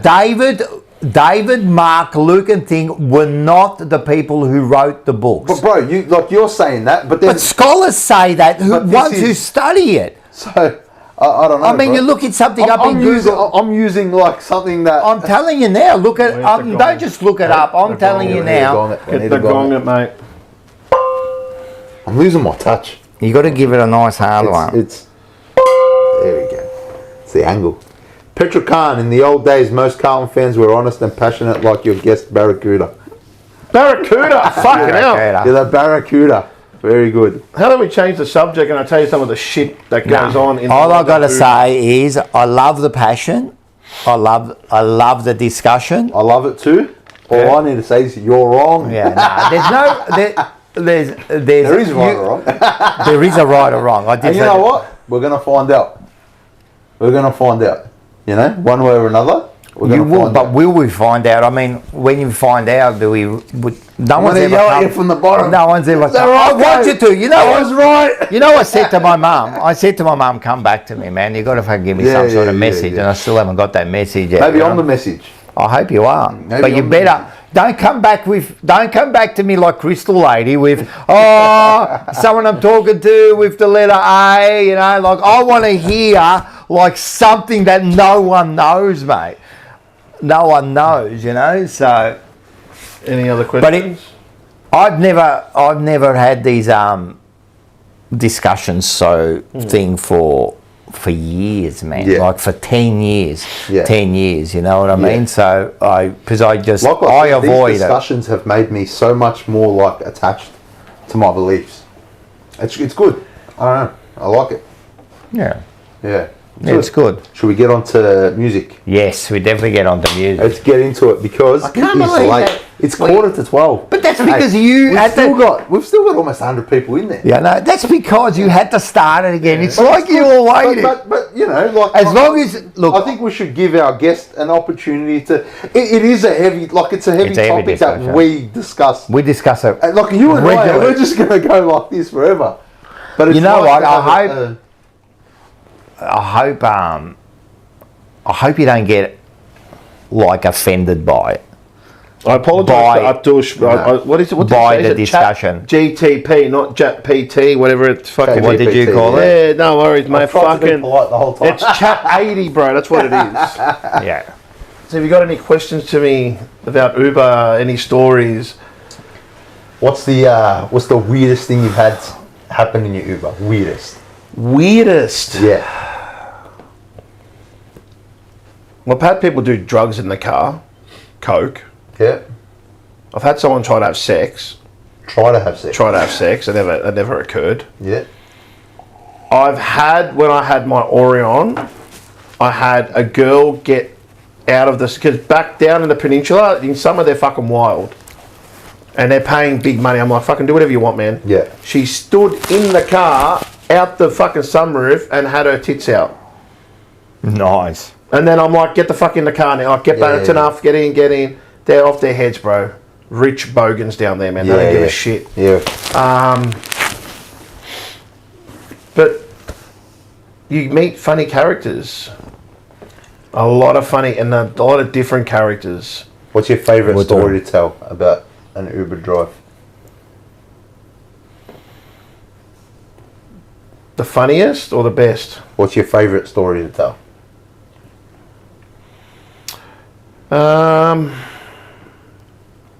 There's so many. Well, give us one because it's midnight. This goes longer than TJP. I've picked up footy players. You know, I've picked up Darcy Vesio in the first season of AFLW. Yep. I thought you said footy players. Michael Jamison. I've picked up. He was a good backman. Yeah, I've picked up Brett Staker. I've picked up Barry Hall, James Hurd. They're fair football. Brendan Goddard. That Another fair night, football. he was absolutely fucking smashed off his head. But he taught me a good life lesson that you've got to. What did he say? He goes, you can't be normal. You got to be abnormal, because he goes, if you're normal, there's something wrong with you. He goes, you have to be abnormal. But what is normal? Normal, it's like you're just a normal person. What's a normal person? Just like you just do normal person things. He goes, What's a normal person? There's no normal. No, like as a worker, like you get up, you go to work, you come home, have dinner, have a shower. But that's abnormal too. He goes, but you need to be abnormal in the way you work. He goes, and he told me, he goes, for example, he goes, you're working now night shift. He goes, that's abnormal, bro. I've picked up Stuart Lowe. He was absolutely amazing. Stuart Lowe. One of the best things that happened. Selby. I picked up a lot of good dogs in the car as well. The funniest one was when I was a chauffeur driver, and this chick was going from Geelong to the airport. This is when I was a chauffeur driver. And Don't lick. Emirates jobs. I do Lewis, by the way. And we get to the ring road. Calm down. 15 minutes from the airport. Don't lick. Her daughter calls her. 3 o'clock in the morning. Mum, you forgot your passport on the bench. Oh, that'd be the worst. You know how many times I check the passport before I leave? That's so the important. fucking best, right? So we pull over. Call Emirates. Oh, look, the customer's forgot the passport. She goes, all right, where are you? I told her where I was. She goes, okay, you're not far off. I said, no. She goes, all right. She goes, drop the customer off at the airport. She goes, please go back to the house, get the passport, and come back. She goes, because you'll have time. But the customer has to pay $250. The customer refused to pay $250. Where were they flying to? Pardon? Where were they flying to? So all the chauffeur jobs were done from Melbourne to Dubai. Yep. That's the Emirates flight. And then wherever they go after that is after that. The lady refused to, and then the Emirates lady goes, well, if you don't pay it, we'll simply tell the driver to take your luggage out, and you'll be on the side of the freeway and you can make your way to the airport. If you don't pay it, that's what's going to happen. No, she fucking paid it, yeah? Of course. And I sat there, I'm like, I've just been paid $250 cash, because she had cash, to go back to Geelong and then back to the airport, all because of a fucking It's a massive passport. drive, man. Fucking hell. What a mission. You know, I've had... What are we? Wasn't there? Or did There you was already I read saw that? 2 green. Oh no, only Carlton. Sorry. Yeah. Speaking of music, Andy, Joji drops tonight at 1 a.m. Hey, Joji's a brilliant artist. I didn't know about this. Yeah, Andy Carlton showed me Joji when he came. He's a bit of a He's weird great. music freak. Yeah, he loves it. Loves it. Loves it. The that's stories unreal. that get told Yeah, I about can Qantas imagine. crew, Qantas staff in the chauffeur industries, what they get up to on long haul flights. Well, we got a That's- lot of in the train industry. There's a lot of hostesses and hostesses who've been thing, and now they're train drivers. And a good mate of mine was one, and he did it. At the end, it become boring. But you think, oh, you go to Bali, you go here, but you're overnight and that. Yeah. But at the start, let's just say, he did all right being the guy in that industry. Yeah, the long haul flights like Melbourne, like the Qantas was more the American flights, LA and all that. The high mile club, whatever they call it, mile high club. Well, let's just say that while you're asleep, the captain has his jig up and he's fucking having a good time while the plane's in autopilot. That's why. At 30,000 feet, whatever it fucking is, you're asleep, the plane's in autopilot and he's fucking having a They got their own bed up there anyway. Yeah, oh, the shit that would tell me what they'd get up to, and I'd be like driving like... That's all right, they're human. Like, okay. Nah, it's not alright, bro, when I'm in the plane. Look at the sky, bro. But it's crazy. Focus on what the goes sky. on. Did you hear about that? Because I might do this. So I watched this. I watched this pilot called Mentor Pilot or something. He's really good. He's like a Swedish bloke. He told the story of when the pilot, he brought in his kids into the thing, and he let them control the plane. While the plane was going? So while the plane was going, and what happens was, like, I've watched a lot of his mentor pilot, and what happens is certain times when you move the thing, it goes out of autopilot, and then when you're at fucking 30 in the middle of the night, you can't see what's going on. So you've got no judgment. Are you going down? Are you going up? Are you going sideways? You don't know. Like, you can't feel it. It's only what you see on the thing that lets you understand, you know? So he let the girl do it, and then he let the son do it, and the fucking plane went into a thing, right? And then by the time they realised, it was too late, and it went into the thing, and the plane crashed. And they had it all on, you know, the black box and all that. All because he wanted his son to just have a shot at the plane, you know. Because I think he might have released the autopilot just so he could move it a little bit. You know what I mean? So you could feel like, you know, just go a little bit left, go a little bit right, you know, no big deal, you know. But they must have forgot to put it back in the thing, and then the kids there, they're talking away, and there's a 14-year-old flying a... That's crazy. Like, my missus just messaged me, she goes, what about the tranny story? The what? Tell us about the tranny story. Mate, we get a lot of them. Yeah? Yeah. Tell us. He walks in front of the car, sits in the front, and he's like full conversation with bro. He had hairy legs, hairy arms, dressed as a woman, and he's trying to talk to me. Oh, tranny. I thought you said tradie. No, tranny. Oh, tradies are mate, early in the morning, mate, they're off their fucking heads, off coke. But this tranny started talking to me, and I just turned around and I said to him, I said, listen, this is how it's going to go down. I said, you're gonna sit there, you're not going to look at me, you're not going to speak to me anymore, and we're going to go to your destination. I said, do you understand? He goes, what? I said, do you understand? I said, you're a fucking freak. I said, what the fuck is wrong with you? I said, you're a fucking man dressed as a woman. I said, don't talk to me. We're taking you to the destination. You get there safely. Once we get there, you say thank you and you get out of the car. He goes, okay. I've had people offer me sexual favours to not take them on the trip because it's too expensive. And I said, we can get out of the fucking car then. Or we're fucking, or it's not my, I'm like, no. I'm like, fuck no. Nah, of course, man. Yeah. I've had someone try get alcohol through sexual I can imagine, yeah. It happens a lot. Yeah, bro. And that's when these Uber drivers get fucking caught. How drugged up were they? And this is where you not at all. Oh, really? Yeah. He was actually a decent bloke. No, I'm telling you. What's perfect timing? It's how weird is it? It's awkward. It's awkward. Anyway, after he got his streak. It's awkward. Thought he had to wait. I had to order him in. But a lot of shit goes on in this industry like that. People, we go. It's not just you're not just picking up people and dropping them off. The shit that they talk. I've had people break up. I've had people fight in the car. Oh, of course. There's nothing worse than like having an argument and you're in the back of an Uber and you can't fucking, you can't after a night out. Well, you know what they're talking. And you know what they're saying is wrong, but you try it and you want no, just shut the fuck up, Jacob. Don't say nothing. Let them talk. I reckon I've had a few of them where and you got to bite your tongue. you've had a blue in the back of the fucking thing and you're trying to get home. You know man. what's happening in the chat. Yeah, everyone's just going off. I don't know. But Somebody it's wants us to talk about LGBT and Jewish. It's like they're dodging LGBTQ and Jewish. No, we're not dodging anything, but We love Jews here, man. yeah, I hate Zionists, love Jews. we love everyone. Except Zionists and the Cheese Squad.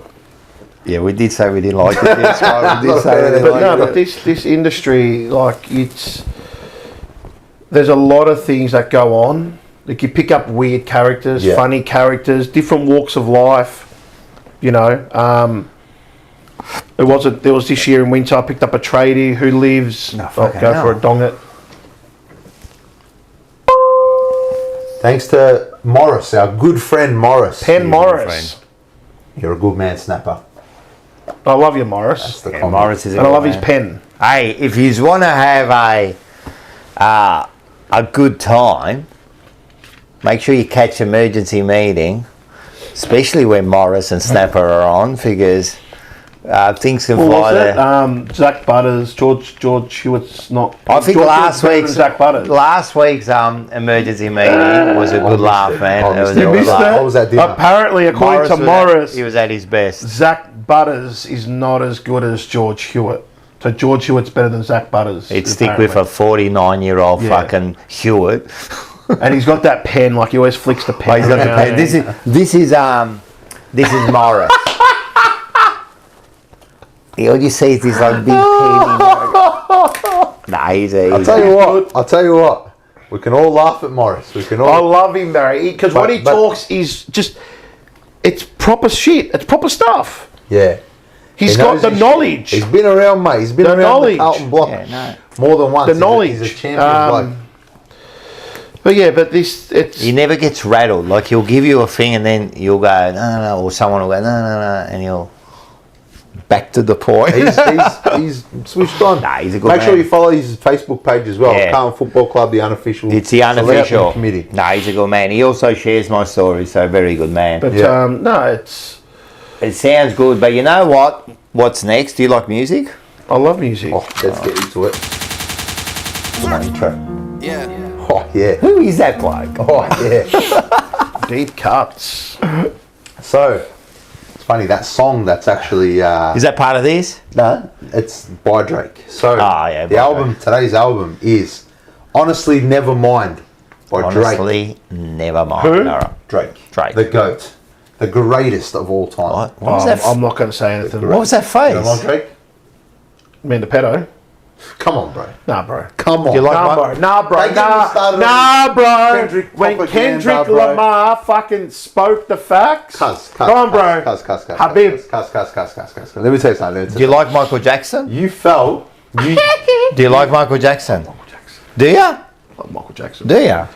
See, He was more of a pedo than Drake then. yeah, but you got to remember, I was. Oh, but that's different.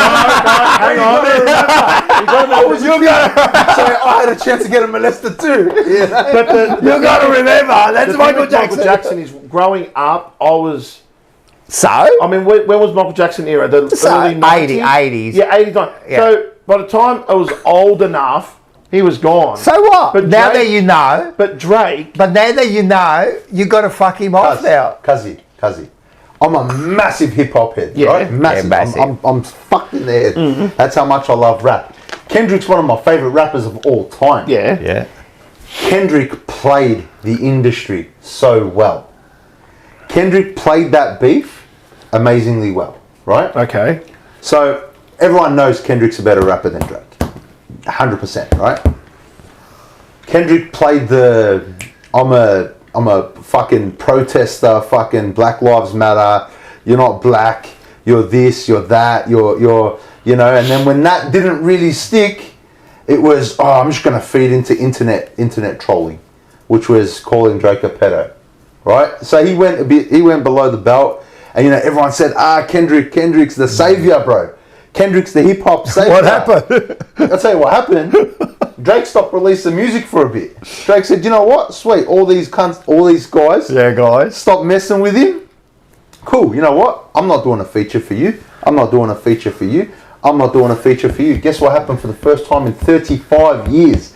There wasn't one single rap song on the top 40 Billboard charts. Didn't Drake release one recently? He released an album. Wasn't there a That was song? an R&B album. Well, wasn't there a song that I'm hearing now with What did I Drake miss? on it? Or No. is he like, there must be? Nah. The last song he did Yeah. was What Did I Miss? That was the last. how does that go again? Single release. What did I miss? How does that go again? Because I'll play it for you later. Can't think of it. We can't play it now. But Anyway, but it's how does the it's a- beat go it's at a the banger. end? Are you talking about Nokia? Nokia is the one that went on the radio. It was really popular. I think it must be But- Nokia. But to show you, because so here's the thing. All right, let's talk about Drake for a second. Okay, right? let's talk about so, Drake. so He's Canadian. Whoever in the what's going on in the well, chat? Lewis, honestly, never mind. You mean mid. Lewis, don't ever talk about music again. You absolute imbecile. You absolute imbecile. Anyway, Drake, right? Drake was signed to Universal. He's Yep. signed to Universal. He's gone through a whole recontract. Yes. You get right. a bit of hate over Drake here. I don't give a fuck about Drake. Is the greatest of our generation. Anyway, Well. right? So he made the money back because you know they give him a payment up front, and he made that back super quick. Went on tour. He's making millions. He's bigger than he's ever been. He's up for recontracting. Okay. Universal's like, shit, we're gonna have to pay this guy $1 billion. What are we gonna do? The biggest industry plant, right? Kendrick Lamar. I love Kendrick. I absolutely love Kendrick Lamar. But anybody who tries to tell me that Kendrick was not an industry plant, Kendrick went from selling, I think his first album sold 8,000 or 9,000 copies first week. Then all of a sudden, after kind of disappearing for a bit, Dr. Dre co-signed him. And Snoop co-signed him. And all these people co-signed him and they put him in the position, this, that. Again, I'm a massive Kendrick Lamar fan. I think Kendrick Lamar is brilliant. Probably the best rapper of our generation. Top 5 of all time. Right? Wow. Oh, jeez. Well, that's a big one. Kendrick Lamar, mate. But when you mean generation, like, are you including the 90s? I'm including everything. Kendrick Lamar, check his album. Bro. Check his album. Bro. Listen to his albums. Okay, hang on. Tupac's better. Eminem, Dre, Tupac, Snoop, Biggie But Smalls. you can't put Dre in that conversation. No, but you're talking about But you can't put rappers. Dre You can't. Kendrick Lamar would not even be in the top 5 in our generation of rappers. Of our generation. Yeah. Absolutely he will. No way. Who's better? Eminem, Yep. Snoop. No.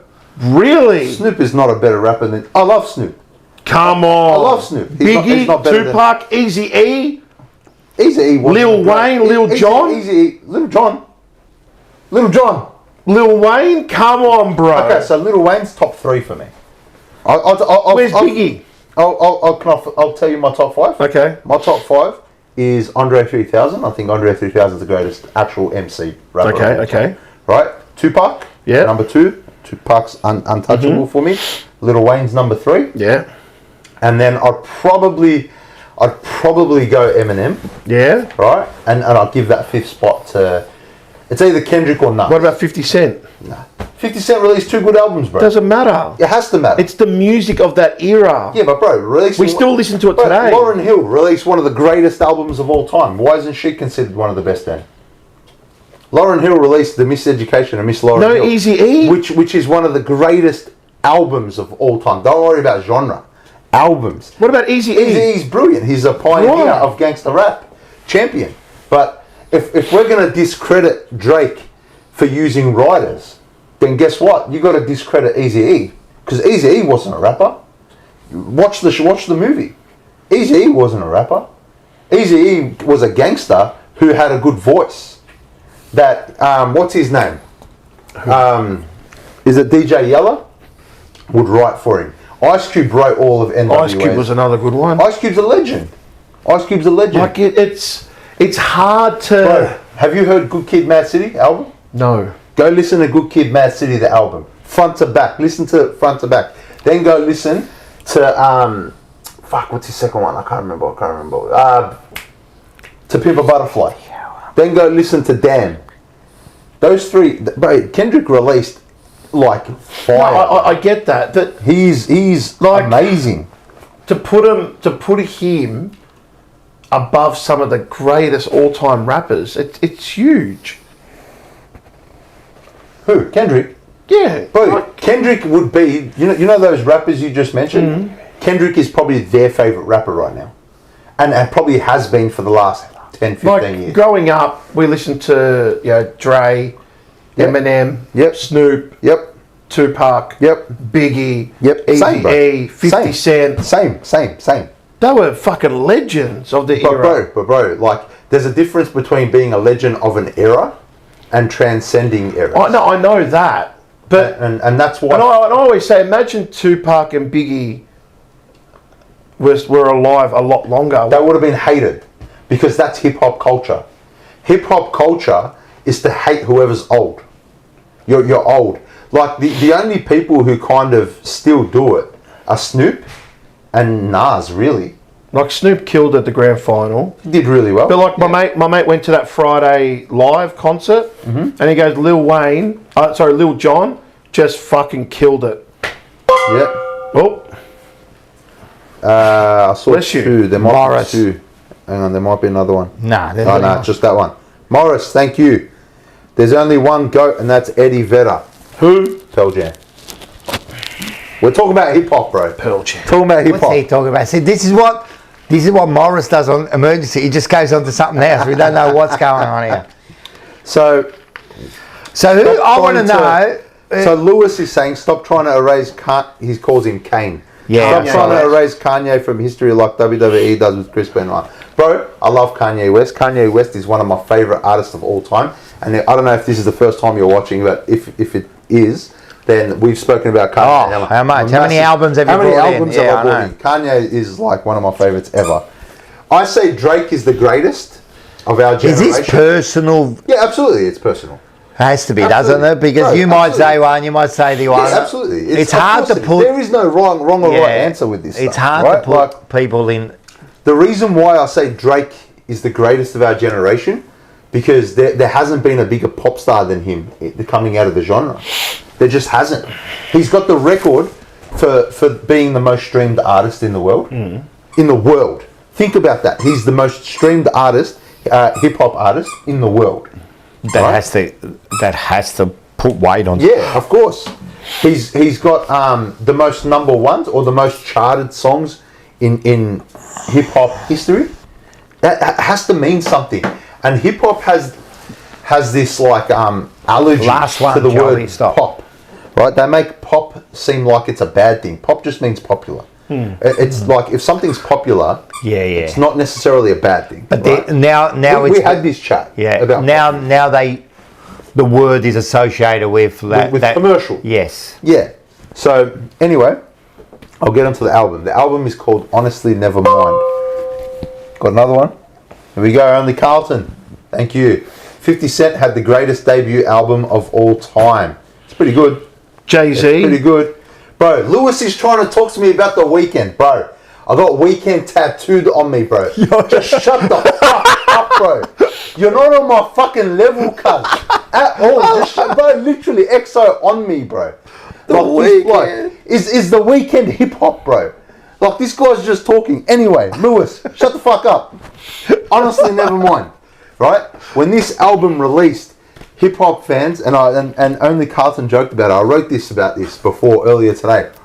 They called it techno, right? That's how like detached from the rest of the world, American hip hop fans are. That anything that sounds like a bit with a higher BPM rate is a bit what's it called? Techno-ish. Okay, yeah. So when was the album brought out? this was brought out in 2022. Okay. Right? And it came out of left field, this album. So the album is a bit more dancey. It's got more of a dancey vibe. There's a hip-hop track on it. There's a couple, still raps on it. You know, it's one of my favourite Drake tracks of all time. Techno's dead today. Techno's never been more alive, brother. No, in terms of new techno. It's never been more alive, cuz. Come on, bro. I've got to hook you up, bro. Like old school I've techno. never seen two people disagree on music so much. Like old school techno. Yeah, mate. When I was in university, It's evolved. my ex back then, she used to love techno, and that's what we used to listen to. But like, I look at it now and I go, like my cousin, he goes to raves, and all you hear is doof doof doof doof doof. I'm like, what the fuck's that, bro? And they've got laser shirts off, fucking bum bags over there. So I'm like, You sound old now, man. like, what the fuck? That's what my dad used to say. But like techno, when I was growing up, like it was like I haven't heard any new techno now. There's heaps, bro. You know? Heaps. You just jump on Spotify with it. Where like I'm more the old, you know, the early early that's cool. 2000s. I love the early 2000s, like dance, electro, not really electro, but techno. Yeah. It was, I think the genres back then were just, it was very black and white. Almost. Could you say it was more music back then?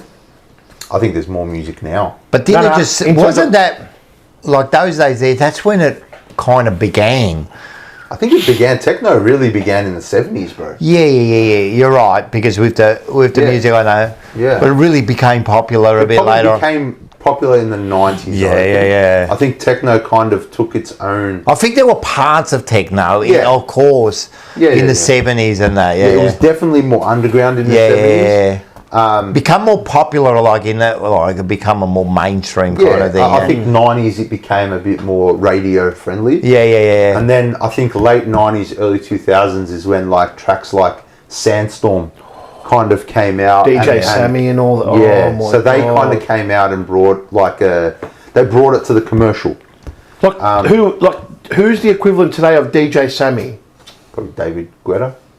Maybe David Guetta, he was amazing. Been around for David Guetta's amazing. He's been around for Avicii. Man, when an Avicii song comes on, bro, I fucking bar up like that, mate. Lewis is giving you facts here. You know, what are we The doing? Weeknd has 122 million month. Bro, is this guy normal? And Drake only has 80. Is he normal, bro? I said hip hop. I said fucking hip hop, not R&B, bro, or pop. This bloke, bro. What's he trying to do? He's trying to off his head. You know how many people I get in the car? Because I've got digital radio. Yeah. So I don't listen to my Spotify music in the car because of the language. Yeah. And I've been reported for that a few times. Really? People, because they say fuck. Yeah, you've got to, I Or suppose the you've got N people word, in the or the bag, C word. I'm thinking, well, hard the fuck up, would you? Yeah. But I listen to R&B Friday on the thing, or I got old school 90s. And lately I've been listening to old school 90s digital radio. And the stuff that comes on there from the 90s, trance, tech, I'm like, tunes. And the customers like sit there and they go, fucking take us back. Yeah. Yeah, of course. It's just... Absolutely. The Weeknd raps, buddy. Do you know? I'm going to stop responding to Lewis because Lewis is... What's your right now, if there was a song you had to pick right now to dance to at a club, what would that one song be? On the Floor by Blackstreet. That's my You know that R&B one go-to. song, and I don't know, it was a big coincidence that last Saturday, I dropped off two guys at the Friday Lives concert. When I dropped them off at Marvel and I went along to Esplanade, where the waterfront. Oh, yeah, nice. As I stopped there, my number one song, if Lil Jon, Shots. And it just happened, LMFAO. as I stopped, it was playing. And I sat there and I'm listening, and I didn't know there was a copper behind me. I stopped in the middle of the road and there was a copper behind me. I had no idea. And then he pulled me over and I said, look, honestly, I just dropped off someone. I'm an Uber driver. I said, I'm really sorry, but my all-time favourite song came on. And I was listening. I said, I got hung up in a moment. He goes, no, that's all good. It's a Seinfeld episode. I just, like, you know, but when we used to go clubbing, we used to wear slacks, collared shirt. Yeah, you had to wear a shirt. The women dolled up. But we had a rule in our group: no one would date. Jeans, no one would date the girls in our group. leather tie. We were just amazing rocker. I look at women these days. I swear to God, one of the girls that I picked up on the weekend, her skirt, her dress, was that fucking short. Why even bother wear anything? Classless. Right? And the men they get in these days in ripped jeans, t-shirt, and I think to myself, what the fuck is going on? What happened? The generation that we had was the best. We dressed up like real men. Yeah. Women dressed up like real women. These days, it's which man is looking like... by the time I got to your generation, what's that, 90s? 2000? 2000s. Nah, the 80s was the best. What are you talking No, about? but I'm talking about dress-wise. Yeah, dress-wise. It's amazing how it's come. We were the best far? in the 80s. Did you have a Thriller jacket? Yes. That's fucking sick. That's sick. Sick. I did too. Like, When Thriller come out, like, it was okay to have the Thriller jacket. Amazing. That's amazing. one night we went down Chapel. I took my missus and her best friend. I said, I'll take you down Chapel. I'll show you what there is.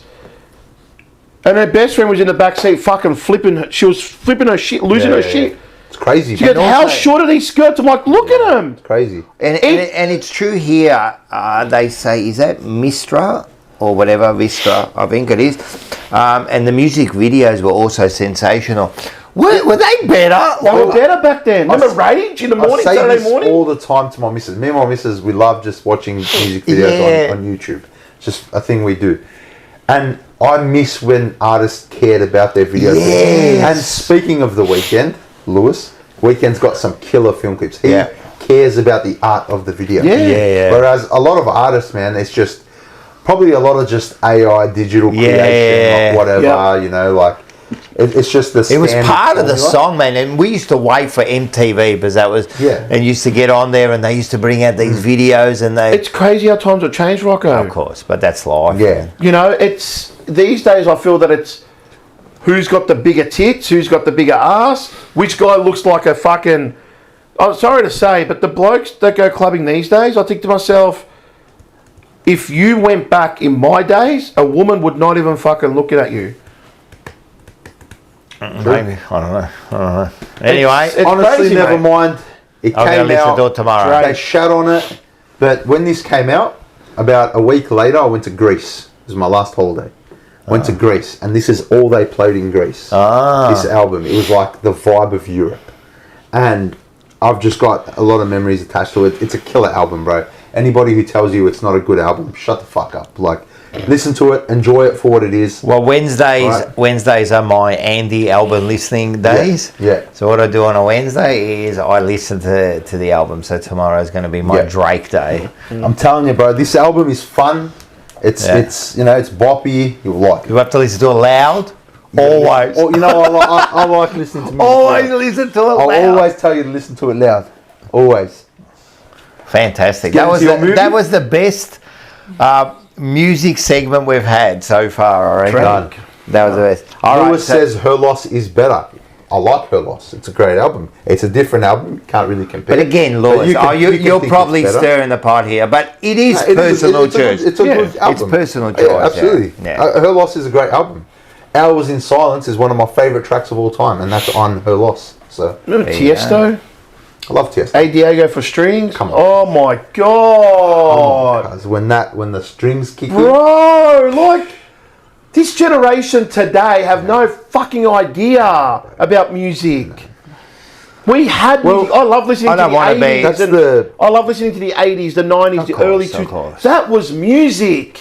And, you know, look, I'm a bit biased because I love my 80s and I love my 90s, 80s. you know, because it's, again, I've said this before and I've had this discussion with other people where I'm listening to something and they go, that's shit, and I go, man, you can't be saying that about music because it's personal. Of course. Like, it means a lot, like, you know, like, because it reminds you of Who stuff. we are, what we grew up with. Of course, so, but to say like this, of course I'm going to say the 80s was better, but to say this music is shit, I'm sure the people just in the different, 60s were saying that about the 80s. Is that why at Yeah. weddings these days they still play 80s music? It's don't get 'Cause it's so mate, good. You don't have to convince me, mate. Yeah. My radio is stuck on 104 because I Yeah. can't change it for some reason. And I love The it. other day I had it on 80s, and George Michael came on.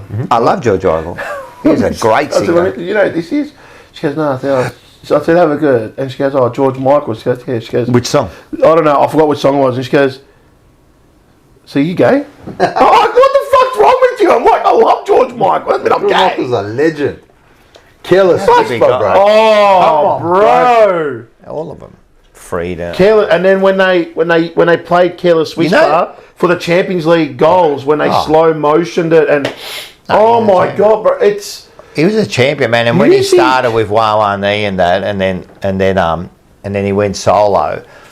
He's got one of the great voices. you know, Absolutely. Like, let's not if there's forget one about how artist- great if there's his one voice artist, was. dead or alive, actually no, if there's one artist right now that you would go, and I've never been to a music concert in my life. Haven't you? Never. Come on. No, never. Come on, man. Never. What are you doing There Thursday is the 13th there is of one November? artist I've said. How can I you would- have never been to What a are you music? doing on the 13th of November? Why? Who's playing? Rufus the Soul. Yeah, that's crazy, bro. Wanna go? But it's not. I don't. It's just not my vibe. I don't Yeah, like but it. going to see music live by is just. I know. There's one next artist, level. and I've always said there's one artist that I would right now, if he was alive, I'd go watch a concert. What's his name? Freddie Mercury. Yeah, that's Queen. my one. Queen, for me, unbelievable. That's my His one. voice. My one would be if I do the top three that I would go to that are dead now. Can I guess? Or go. Elvis. Yes. Queen. Yes. Of course, one we were just talking about him a second ago. Not long ago. George Michael. No. Who? Michael Jackson. Greatest pop. Oh, Michael Jackson. Yeah, you'd, Ah, you'd want to go and see Yeah, of Michael course. Jackson, yeah. Of course. Maybe, but then you had Prince. Prince was amazing. Prince was But probably if amazing. there was one, probably George Michael, but you can't beat the aura of Elvis. Like, I know it's from the 50s, but the aura of Elvis at the time, he was bigger than life. Well, you know who Ricky Martin is here, and the customers I picked up on Saturday night, I'm like, how was he? And they go, he was unbelievable. Yeah. He's a They go, great he's voice. 52. Ricky Martin was He a looks good. I said, fucking did he play the star, World man. Cup song? They go, he played it and he sung it. That is and I'm like, fucking fantastic, that song. You know, I'm like, he's wow. so underrated, bro. I know. Like, I think when we talk about really like good pop stars, I think Ricky Martin. Fuck. The fact that English wasn't his first language know. as well, and he was able to make an English album, you know, predominantly English album. That first one he did, I think it was. I might have been. his But if first. you... No, go, sorry. I was going What an album. I was going to say, if you notice, like, you don't have to be English first speaking, No. and you sound like you're English Yeah. because you sing the word. Exactly. You don't. they go, Exactly. he looks exactly the same. And and I had a laugh. He's I a said- good-looking bloke. I said, mate. well, I said If he he hasn't, was gay, hasn't I'd overdosed. go- He hasn't overdosed and killed himself. So Yeah. unlike the others, Yeah, He's yeah. a good-looking man. Enrique Iglesias, he could He's a speak good-looking English, but man. he's fucking amazing. sexy. Yeah, amazing. I mean, look, I'm I not. hope they don't clip this. I just kept saying he's a good-looking man to about And three. he's of like, them. yeah, he's. I'm like, look, I'm not. I wouldn't gay. say sexy. Right? I'm just saying Let me just say he's a this. strong-looking man. Ricky Martin is Let's get this fucking- straight here. Ricky Martin is fucking unreal, mate. Yeah, I'm real. Like I said to my customers, I'm like, fucking, I'd go Ricky Martin. He's fucking sexy, bro. He's sexy. I've got to draw the fucking line. Bro. He's I've sexy, got to draw the bro. line. Time out, bro. He's sexy. Get that rainbow scarf. Ah, he's sexy, bro. I reckon that rainbow scar was given to him for a reason. Oh boy. He's living la He's- vida loca. Oh. They go, when he played that song, they go, the crowd went wild. Oh, I would. And he was What unreal. a song, mate. Oh, classic. What a he had song. that It's a hair, party. It's yeah. a banger, mate. Yeah, man. Absolutely. Hey, we'll talk some movies. Yeah, let's do it. So we'll go back to the 80s. Yeah. Because last week we talked about But was this guy fucking talking to me about Drake getting sued with Aiden Ross? Bro, we're talking about music. What We're is that talking got about to do music, with it, bro. man? They're all been fucking like up to something. This bloke, bro. Of course he's using fake money. We think he's going to use his own money. He's sponsored by Steak. Fuck, bro. He's revving you up. I think he's. I think he's just trolling you, mate. Yeah, He's he's got me.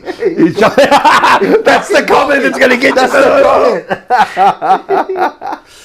Oh, This Peter bloke, V, man. Ricky and Snapper. Big rainbow fucking. Oh, mate, Ricky Martin.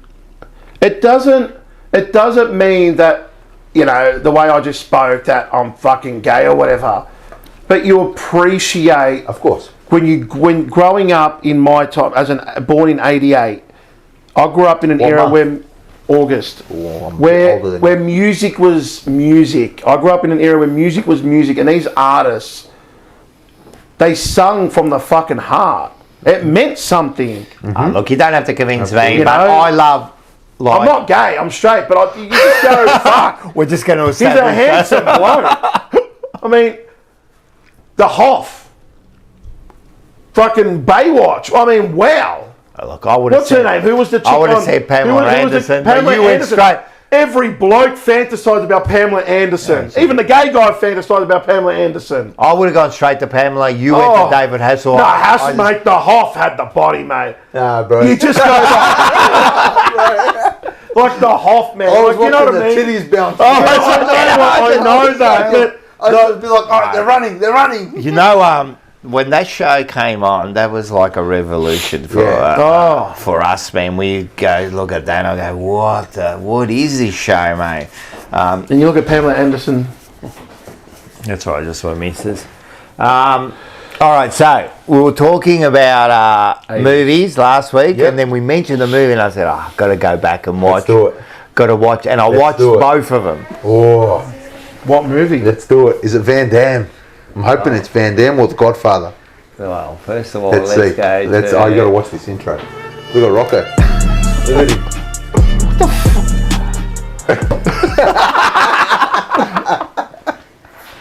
You got it in two, mate.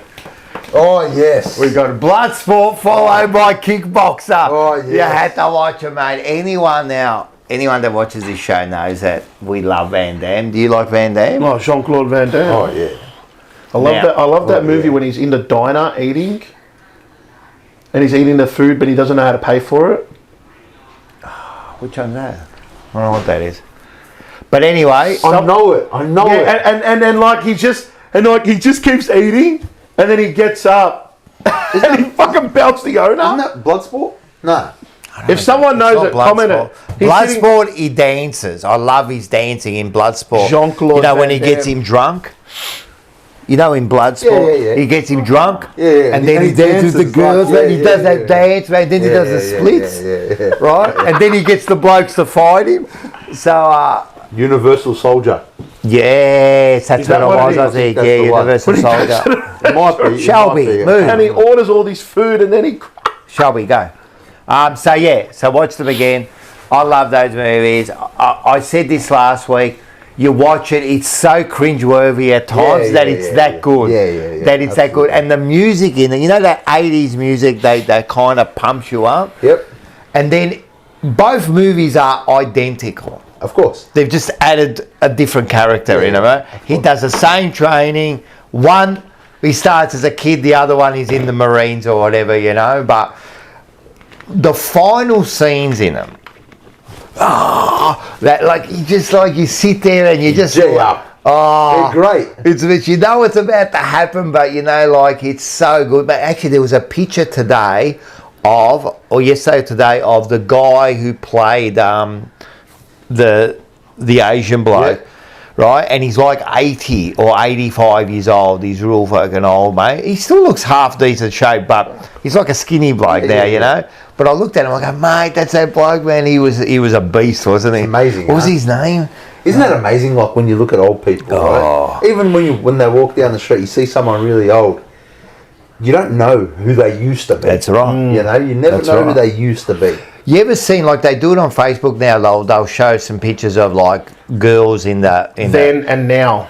Well, no, they don't even show then and now. They'll go, this was grandma, right? And they go, just remember when grandma was young too, you know? Yeah, and true. she's standing next to like a HQ Monaro, and she's looking like hot, you know what I mean? And you think, yes, they were like young too at one Of stage. course, it's like, hard to, yeah. because you don't know them as young. So it's like, yeah, it's weird. They were cool too, Yeah, man. of They course. were smoke and they That'd were be us, doing bro. that. Oh, we'll be. What about that? That's already That's me you. now. That's me now, man. You look at this old bloke. What's he name? I was young too once, mate. I had hair once, you know. So Great movies, bro. I loved them. Great choice. I love them. Love going back watching them. As I said, he's if you rate him out of 10 as an actor, he's probably like a 3 or 4. Yeah, I reckon you're being generous. I reckon he's a 2. But I don't know. As a package. It's a package. He's a He's 12. a 10. He's a 12. But if you notice, like you look at movies back then, they got away with a lot. If you look at movies today, it's almost like a lot of movies have been censored into what they say. Like, Have they been censored? I reckon they would. well, yes, on Sunday reckon I they watched is. 2 movies. I watched Role Models, Great movie. fucking hilarious. Oh, but I know what you mean. Like censored in certain things they can say. and then like the other one was Zack and something make a porno. Zach and Miriam. Yeah, make a porno, and that was the fucking scene when the Indian guy's talking to the black guy I can't remember about the Black Friday, and he goes, "Oh, because he goes, what about N Tuesday?" And he's like, "What?" And I'm thinking to myself, you can't say that shit anymore in movies. Even But the funny sitcoms. stuff like that. The sitcoms from like the 70s and 80s, there's no way you could show Imagine those things. Seinfeld said the shit No, in forget about Seinfeld today. Seinfeld. Love Thy Neighbour. Try watch it. Have you ever seen the show?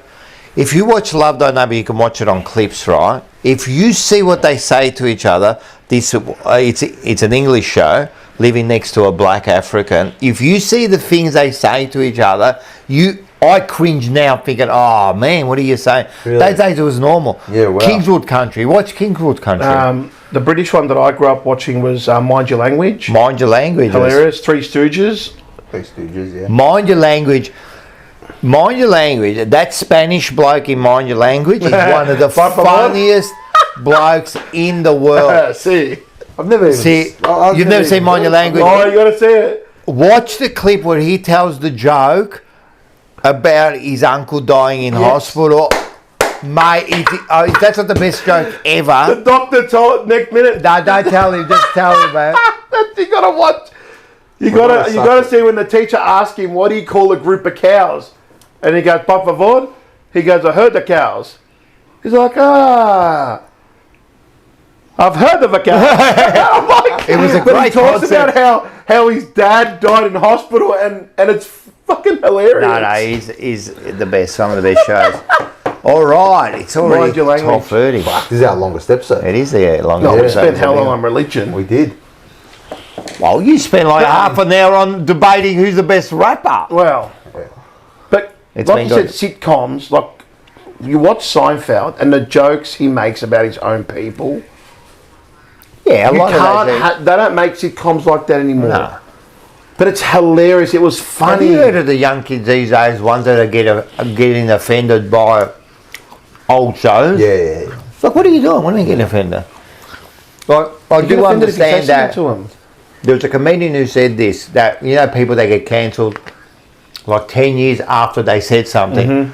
And they said, fucking hell, at the time, mate, we went to the line and we didn't go over it because that was the line. Yeah. But what you've done now is you've moved the line back You've to moved here. the line. And Yeah. you go, no, they moved it back. And then you go, but you passed the line. You go, but the line was here. Like, why are you moving it back for? That was Dave Chappelle. His short comedy stuff. Oh, fantastic. Fantastic. You know, Like, Dave- remember when he was a milk delivery? Yes. And he it's my favourite family. I'm You not know going to say Dave the word. Chappelle. And I'm like, if people heard that, they'd be like, what? But that was their surname. That was a fantastic. And it was hilarious. That was a Morning, fantastic- Even when he was when he was blind and he was a KKK member. Yes. He didn't know he was black. Amazing writing. Amazing writing. And then the kicker at the end was when he found out that he was black, he divorced his wife because she was a black lover. Like, You know what's... You know Dave Chappelle is the king. You know why? He walked away. yeah. He walked away from $100 million at the time, Yeah. whatever, because he didn't agree with their fucking thing. Wasn't it Netflix? No, way before Nah. that. It was a Chappelle show. Yeah, it was a No, Chappelle Chappelle show. So he Yeah, walked yeah. away because he thought they were. So the moment he knew what he was doing, they weren't laughing with him anymore. They were laughing at. They were laughing at the racism. You know, they were kind of. Hi, how are you guys? Hello, hey, we're live. No, I don't think so. Yeah, so I think that's just he walked away from so much money, absolutely, right? Because of his beliefs, because of his what he believed in, you know, and I get people today tell me, they go, you can't say that. I'm like, why? Like, why? Just because you got fuckwits in today's world that don't want to hear it. I grew up in an era where we spoke our mind, and if you got offended, you hardened the fuck up and you moved on, and the next day was a brand new day. These days, because it's a cancellation. It's stuffed. Well, these days, If you call a guy a big fella, oh geez, don't call me a big. But you are a big fella. Well, if someone calls me a big fella, I'm a big fella. I saw a debate the other day, right, about dwarfs. No, don't go there.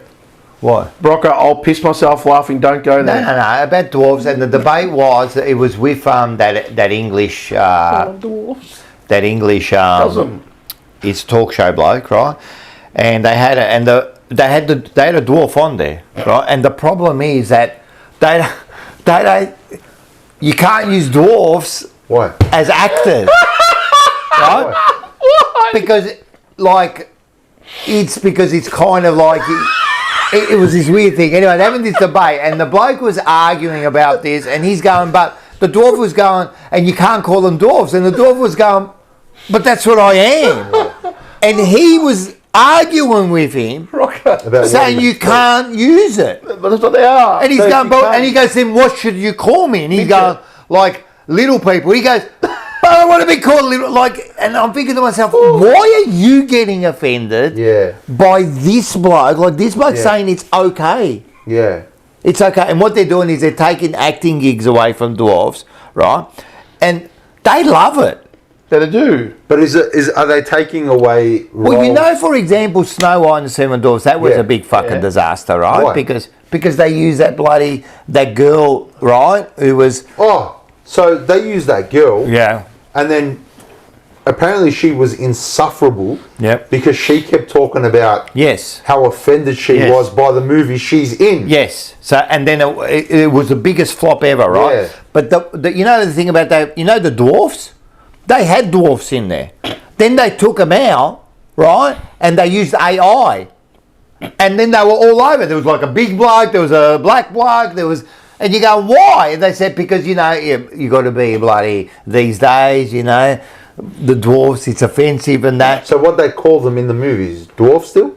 It was just called Snow White. I don't know, because I never watched the movie. Okay. But they took out the dwarfs. That's wild. Right? And they got upset because... You know, if I see a dwarf... You don't get many gigs. Right? If I see a dwarf, I lose my shit. Nah, but they're just like... I don't know, like... They're called vertically challenged. You can't. That's worse. At Greenvale Woolworths, and he's got his own TikTok. Yeah, that's all right. And he loves it. Yeah, they're cool. Remember Wolf of Wall? Just a person. Well, that's worse. Like only Carlton said, and I know he's taking the piss. He goes, they're called vertically challenged. Like that's worse. Remember Wolf of Wall Street when they threw him at the dartboard? Yeah. That was fucking sick, man. But you used to be able to hire dwarfs for things like that. You actually could. Yeah. Like Fat Pizza. Remember the dwarfs? That's right. The bikies. So you could. I remember. That was their gig. I remember like being. I can't remember who. One of my mates was getting married. We're obviously trying to get a ripper for the night, and we got a dwarf. We got a dwarf. How good is that? Yeah, it was funny. It was funny. Great. She had a great time. Yeah. She got paid. She hung around. Well, one of the greatest actors who killed it was the bloke from Game of Thrones. Game of Thrones. Yeah, I didn't even watch the movie, but I know that bloke. He's like he kills it, man. Yeah. Anyway. Interesting. Anyway, fucking hell, we went all over the place. We have been everywhere, mate. The Wolf. Yeah. So, what do you think about abortion? It's time. It's time. About what? No, don't worry about it. It is 12:41. All right. It's nearly up 4 hours, so it's been a great show. Look, How many people are still watching? 60. There's still 61 in there. Wow. We had like 120 or Yeah, something. we got So up good there. on you, Watching. man. I hope you enjoyed it. Who? Atush? Yeah, he's there. I can't call him Atush. Why? I know. I can't. I told him, like, bro, I can't. It's Ayush to me, but I can't mention the T. It's impossible. Yeah, fair enough.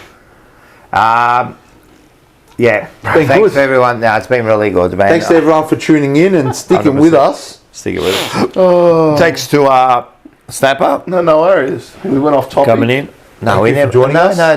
The thing is, there is no topic. Exactly right. Well, I mean, the religion part. That is topic. That's I know, every week I know, on this but- show, mate. Yeah. Next week it'll be part fucking 18 of it. Because we've done 17 shows. We have done 17 shows. We've done 17 shows. As So. far as we're And have you still gotten any closer? allowed to upload. What do you mean? Any closer to working it out? Who's the right one? Who's the wrong one? There is no right there or is wrong. no- No right and When wrong. we There is only one truth, and that is our Lord. There is Jesus only one Christ. truth, but apparently last week there was more than one truth.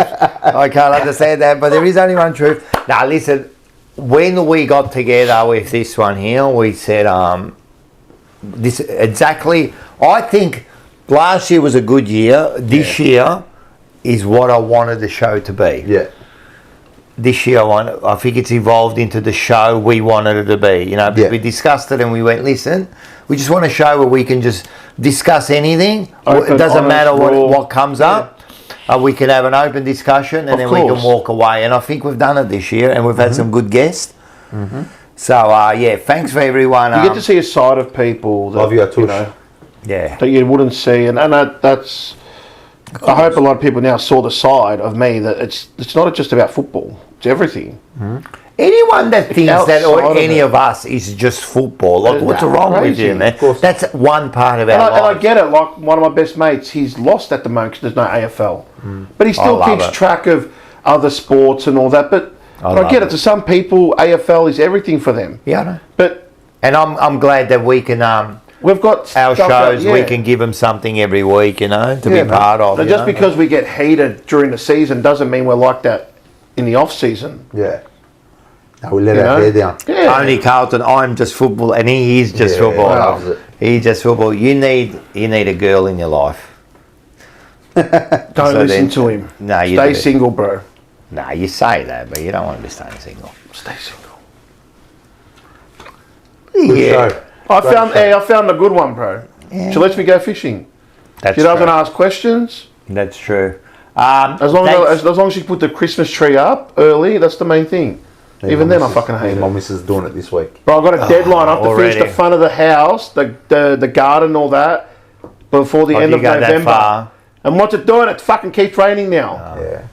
Gotta I do it. barely put a Christmas tree up anymore Why do you put a Christmas We tree bought a up new in Christmas anyway? tree now.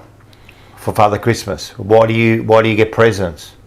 Because Jesus received No, gifts yeah. when he Because was of Saint born. Nicholas. And why do you do The three Christmas? wise men came with gifts. Why do you do Christmas for that? But do you Nah. do the other stuff? What about Of course, I do Easter? the cheese. Do you eat the Easter as eggs? well, yes. I don't eat the eggs. What? Don't you? Nope. You don't eat eggs? I take Easter very seriously. You don't eat chocolate? Nope. Why Hang not? on, during Easter or after? I'm joking. Of course I eat Oh, I was chocolate. going to say that. Yeah, bro. What is that? Like, we got next level, mate. Of course I do. It's good. It's a good celebration. Good stuff, bro. I I've got, love we've got a new Christmas. Christmas tree at home. The other day, I opened up the letterbox. What colour Christmas tree? Green. No, white, it's green with the silver. pre-lit. Has to With be it's green, green man. with the pre-lit lights on there. Yeah, that's good. And I opened up I reckon the the mail white- yesterday or the day before, and there's a big bag with my wife's name on there. Oh, there's Christmas decorations. What the fuck is this? She says, well, we got a bigger tree this year, so more. I'm like, you fucked or something? Like, what do you mean? What colour Christmas tree do you put? Green. Yeah, green. I've tried the white? snowy looking one. I've it tried the looks silver. off. It's Doesn't look right Nah, to me. you You know what what I I mean? mean? Gets a Green pine tree. tree every year. You know, I was looking into that. Yeah. No thanks. I was looking into it. Every year they get a pine tree. Yeah. I was $100 actually bucks. looking into $100. That's a bargain. Yeah. I was looking into it, and apparently it smells. Apparently, So- once it hits a certain amount of Yes, time, no, It's, it's you got to buy it. You gotta- can't keep it too long. No, You can't keep it gotta like buy it 6 at the weeks. right time in December. Yeah. and you got to throw it out at the right time. Yeah, yeah. Nah, like fuck first that. Then week it of drops the things and that. Like, nah, Yeah, stop it's that, messy. man.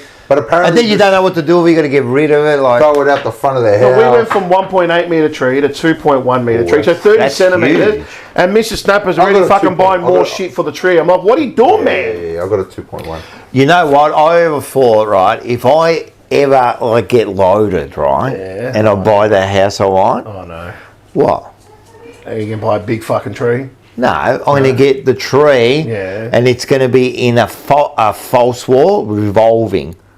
It's already Moving set revolving up. Tree. Well, and what I do, Christmas time, just turn it around, whoop, pops in, right, there's the tree. Then when it thing, you just turn it around, whoop, and Have then you it's seen that done. Bunnings tree that Hey. I was raving on about? You know what's another genius idea? And when I first heard it, I thought, this is fucking bullshit, but it's 2 dishwashers. Oh no. 2 dishwashers. You think about it, right? Use the dishwasher as a storage, right? You put one in there, wash all your things. Yes. Because you know you get your dishes and put them back. Why do you put them back for? Use it as a storage thing, right? You got the other dishwasher. What's the difference? You're putting it in anyway. So you put it in there, wash your dishes, and leave it in there. Then you just get your dishes and out of the there. other one's empty. And then the other one you fill up, wash that, and then when that one gets empty, then you got that. It's a bloody smart idea. So why have cabinets in your kitchen then? I'm telling you, that's where you save your cabinet space. Oh my god. And what do you put in your cabinets? I don't know, put records. I don't know, whatever. Imagine you come to my house. If you're like me, I've got that many plates, I can have like 5,000 people over to dinner, yeah? Mr. Snapper, don't get any fucking ideas from Rocco. No 2 dishwashers. I'm telling you, it saves No, space. Rocco. Imagine you come to my house, I'm like, hey, check out my record. Where is it? It's under the sink. You just open up the... That's it, you can see what the plate. Oh, All right, guys, it's Dishwasher. been a great night. Where are we going here? Right here. Everyone, make sure you watch all the shows. I'm sure there'll be Glory Hunters. There's going to be emergency meeting coming up. Some other stuff coming up. There's no Monday Blues at the moment. Nothing. Might be one in a couple of weeks. There might be a cheeky one. There might be a couple in a couple of weeks. So just watch out for that. So watch out for that. Follow us on the Monday Blues on YouTube, on Facebook, on Instagram. 100%, man. TikTok. Like, share, subscribe. Do the same for Bada Bing. Man, like, share, and subscribe if you like my videos. And that's it. Thanks, Snapper. No, thanks for having me. It was fun. Love it. Love you, bro. And Everybody have a good night. Yeah. everyone, have a good night. Me 40 years to learn this, but I'll give it to you in 50 seconds. 1. Life doesn't wait. Get up every day and push forward no matter what's in your way. 2. Take care of yourself, your mind, body, and spirit. Without health, nothing else matters. 3. If you don't build your dream, you'll spend your life building someone else's. Don't waste it. 4. Work in silence, celebrate in private. Protect your wins from envy, jealousy, and negativity. 5. Never regret your past. Every mistake shaped who you are today. Learn, grow, and keep moving. 6. Choose your circle wisely. The right people will elevate you. The wrong ones will drain your soul.